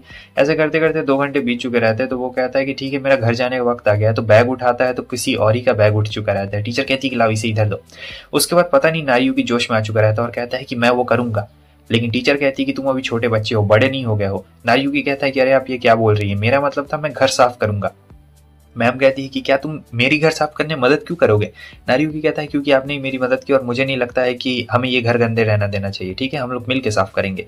तो उसके बाद क्या था, दोनों मिल के घर साफ कर रहे होते हैं। आगे में एक टेबल पड़ा हुआ रहता है, जाके उससे टकरा जाता है तो वहाँ पे उसे ट्रॉफीज दिखाई देती है और बहुत सारी ट्रॉफीज रहती है। तो वो कहता है कि टीचर क्या ये आपकी ट्रॉफीज है? मतलब लगता है कि आपने बहुत सारी ट्रॉफीज जीती है और ये सारा इतना सारा ट्रॉफीज आपने इन्हें छुपा के क्यों रखा हुआ है? मगर जो टीचर रहती है वो तो अलग ही रोल में थी और उसे बताने लगती है कि देखो, एक जो फीमेल होती है इसकी मेन जिंदगी 20 साल तक की होती है, उसके बाद उसकी ज़िंदगी चेंज हो जाती है। क्योंकि जब मैं तुम्हें अपने एक दोस्त की कहानी बताती हूँ कि वो बहुत कुछ करना चाहती थी लाइफ में, मगर फिर फाइनेंशियली प्रॉब्लम और फिर कंडीशन हो गया, बहुत सारे कंडीशन फाइनेंशियल प्रॉब्लम के चलते वो ऐसा कुछ नहीं कर पाई, मतलब अपने सपने को अचीव नहीं कर पाई, जो उसे करना चाहिए था वो सभी चीज़ें वो नहीं कर पाई। मगर नारियुकी साफ साफ अच्छी तरीके से जान रहा होता है कि वो किसी और को नहीं बल्कि अपने बारे में ही बात कर रही होती है कि कैसे फाइनेंशियली प्रॉब्लम की वजह से इन्हें अपना सपना बीच में ही छोड़ना पड़ा, वरना ये आइस स्केटिंग तो बहुत ज़्यादा बढ़िया करती थी। आप उस फोटो में देख सकते हैं जो अभी हमें थोड़ी देर पहले दिखाया गया था। तो ये अपने फ्रेंड्स के बारे में सोचने लगता है कि उन्हें कुछ ना कुछ करना पड़ेगा, वरना उनकी भी लाइफ बिल्कुल टीचर जैसी हो जाएगी। और फिर अब फाइनली उठता है और कहता है कि हाँ, मुझे काफ़ी ज़्यादा देर हो गया, लगता है कि अब मुझे यहाँ से चलना चाहिए। वैसे काफ़ी रात भी हो गया रहता है, उसके भाई बहन भी तो अकेले रहते हैं ना घर में। तो अब नारियुकी टीचर को बोलता है, टीचर थोड़ा सा डांट डपटती है और फिर क्या था, उसके बाद वो चली जाता है और ये सोच रही होती है कि कहीं उसे पता तो नहीं ना लग गया। बहुत ज़्यादा घबराई हुई रहती है, ऐसा इसलिए क्योंकि टीचर के घर में पहली बार कोई लड़का आया रहता है, मतलब मेल आया रहता है। इससे पहले तो कोई नहीं आता था या फिर फीमेल्स ही आती थी। तो वो सोच रही होती है कि कहीं गलती से भी उसे शक हुआ हो कि वो पहला लड़का है, तब तो बहुत ज्यादा अजीब हालात हो जाएंगे। अगले दिन हम देखते हैं कि फूमियो को ये सारी बातें बता देता है। फूमियो सुन के एकदम हैरान हो चुकी रहती है कि क्या तुम टीचर के घर गए थे? वो कहता है कि थोड़ा डिस्टेंस बनाइए मैडम, आप बहुत ज्यादा क्लोज हैं। तो वो डिस्टेंस बना लेती है और कहती है कि इस बारे में उन दोनों को बिल्कुल भी नहीं पता चलना चाहिए, अगर इस बारे में उन दोनों को पता लगा तो तुम्हारी खैर नहीं, और वैसे भी तुम्हारा इमेज और भी ज्यादा खराब हो जाएगा क्योंकि भाई टीचर के घर गया था। और फिर यहाँ पे उराका कह रही होती क्या तुमने देखा नारियुकी को? तो ये तो इसे छुपा लेती है, कहता है क्या कर रहे हो? फूमियो कहती है कि चुप रहो, अगर उन दोनों ने तुम्हें देख लिया मेरे साथ में यहाँ पर ऐसे, तब तो बहुत बड़ा बवाल ही खड़ा हो जाएगा, आराम से रहो। और फिर उसे पेड़ के पास ले जाके कह रही होती है कि देखो, तुम्हें तुम्हें दूर रहना चाहिए और तुम मुझसे वादा करो तुम ये बातें किसी को भी नहीं बताओगे। और ये उसे फीमेल नेचर के बारे में बता रही होती कि किस तरीके से जो फीमेल से उनका नेचर बदलते रहता है। वैसे सच बोलो तो भाई फीमेल का नेचर बहुत खतरनाक होता है, तुम लोग कभी भी नहीं समझ पाओगे, भले तुम लोग कितना भी ज्ञानी क्यों ना हो, भगवान नहीं समझ पाए तो तुम लोग क्या चीज़ हो। और इन दोनों को छुप छुप के कोई देख रहा होता है। आगे जब ये क्लास में रहती है फूमियो, तो इसके कुछ दोस्त आ जाते हैं जो कह रहे होते हैं कि तुम उस बी सेक्शन वाले नारियुकी को मतलब पसंद करती हो ना, डेट करती हो ना उसे, हमने तुम्हें पेड़ के पास देखा और वो जो पेड़ है हमारे स्कूल का लव स्पॉट है, मतलब वहाँ पे लोग एक दूसरे को इजहार करते हैं। तब वो फूमियो कहती है कि नहीं नहीं, मैं ही कुछ लापरवाह हो गई थी, अरे यार मुझे वहाँ नहीं जाना चाहिए था। और यहाँ पे कुछ लोग बात कर रहे थे उसी किस के बारे में। तब ये बोलते कि देखो नारियुकी में और मेरे बीच में कुछ भी नहीं है, ठीक है, और ये किस विस का बिल्कुल भी कोई सीन नहीं है, वो बस मेरा ट्यूटर है और कुछ भी नहीं, मुझे बस वो पढ़ाता है और हम लोग बस फ्रेंड्स हैं, उसके अलावा और कुछ भी नहीं है, ठीक है। इतनी देर में नारियुकी उसे बुलाने के लिए आ चुका रहता है। तो अब वो सभी लड़कियां उसके पास चली जाती है, कह रही होती है कि अच्छा तो तुम ही हो उसके बॉयफ्रेंड, तुम लोग का रिलेशनशिप अलग है ना? तो वो कहता है कि हाँ हमारा रिलेशनशिप तुम कह सकती हो, वो मेरी मदद करती है और मैं उसे पढ़ाई में मदद करता हूँ। तो यहाँ पे वो कुछ कहना और चाह रहा था, लेकिन वो सभी लड़कियां कुछ और समझ रही होती है। और फूमियो सोच रही होती है कि एक नंबर का ये गधा है, मतलब इसे इतना कुछ पता भी नहीं है कि आखिर ये लड़कियां क्या पूछ रही है और ये क्या बता रहा है, लेकिन ये तो आके सीधे इसका बैग ही उठा लेता है। तब सब समझते हैं कि अच्छा इसका मतलब 100% कन्फर्म है। आगे हमें दिखाया जाता है कि इसे काफ़ी ज़्यादा शर्म आ रही होती है फूमियो को, क्योंकि गलतफहमी हो गई रहती है और पूरा एकदम अफवाह उड़ने वाला भी रहता है। और यहाँ नारियुकी एकदम आराम से पढ़ाई कर रहा होता है, तो अचानक से ये दोनों क्लोज आ गए थे क्योंकि सब लोगों ने इन्हें धक्का मार दिया था। असल में सभी लोग मिशन पे थे, क्योंकि सभी को जानना रहता है कि जो हमारा नारियुकी है वो कैसा लड़का है, क्या वो फूमियो के लिए सही है या फिर फूमियो के लिए सही नहीं है। अगर फूमियो के लिए सही नहीं हुआ तो वो लोग उसका कचुम्बर निकाल देंगे वहीं पे। मगर फिर सब लोग वहाँ पे नजरे गड़ाए बने रहते हैं इन दोनों के ऊपर में, नारियुकी के ऊपर स्पेशली, कि आखिर वो क्या कर रहा है और कैसे कैसे बात करता है। तो नारियुकी तो बढ़िया लड़का रहता है भाई, वो तो बस उन्हें पढ़ा रहा होता है और कुछ भी नहीं, तो सबको कंफर्म हो जाता है। आगे हम देखते हैं कि अब ये दोनों जा रहे होते हैं। वो कहता है कि तुम इतनी शांत शांत क्यों? फूमियो सोच रही होती कि पता नहीं यार क्या अफवाह उड़ी होगी। तब तक उसकी दोस्त आ जाती है और वो कह रही होती तुम दोनों के बीच में वैसा कुछ भी रिलेशनशिप नहीं है ना। फूमियो एकदम हैरान हो जाती है, नारियुकी को कुछ भी समझ में नहीं आता है। मगर उसकी जो दोस्त रहती है वो अपने मन में सोच रही होती है कि इन दोनों के बीच में मतलब रोमांटिक इंटरेस्ट है तो सही, मगर एक जो चीज होता है ना जो रोमांटिक इंटरेस्ट को रोकता है, वो है फ्रेंडशिप। भले फूमियो की तरफ से हो मगर नारियुकी की तरफ से अभी उतना मतलब कुछ ऐसा है नहीं। और बस दोस्तों इसी के साथ हमारा पार्ट 1 यहीं पे खत्म होता है। इसके और 3 पार्ट्स हैं, इतने ही बड़े बड़े सारे पार्ट्स हैं। तो अगर अब तुम चाहोगे तो 1000 लाइक कर दो, और 1000 लाइक करने के बाद ही मैं इसका दूसरा पार्ट लाने वाला हूँ। जितना हो सके वीडियो को शेयर कर दो, चैनल पे नहीं हो तो सब्सक्राइब करना, वीडियो को लाइक करना।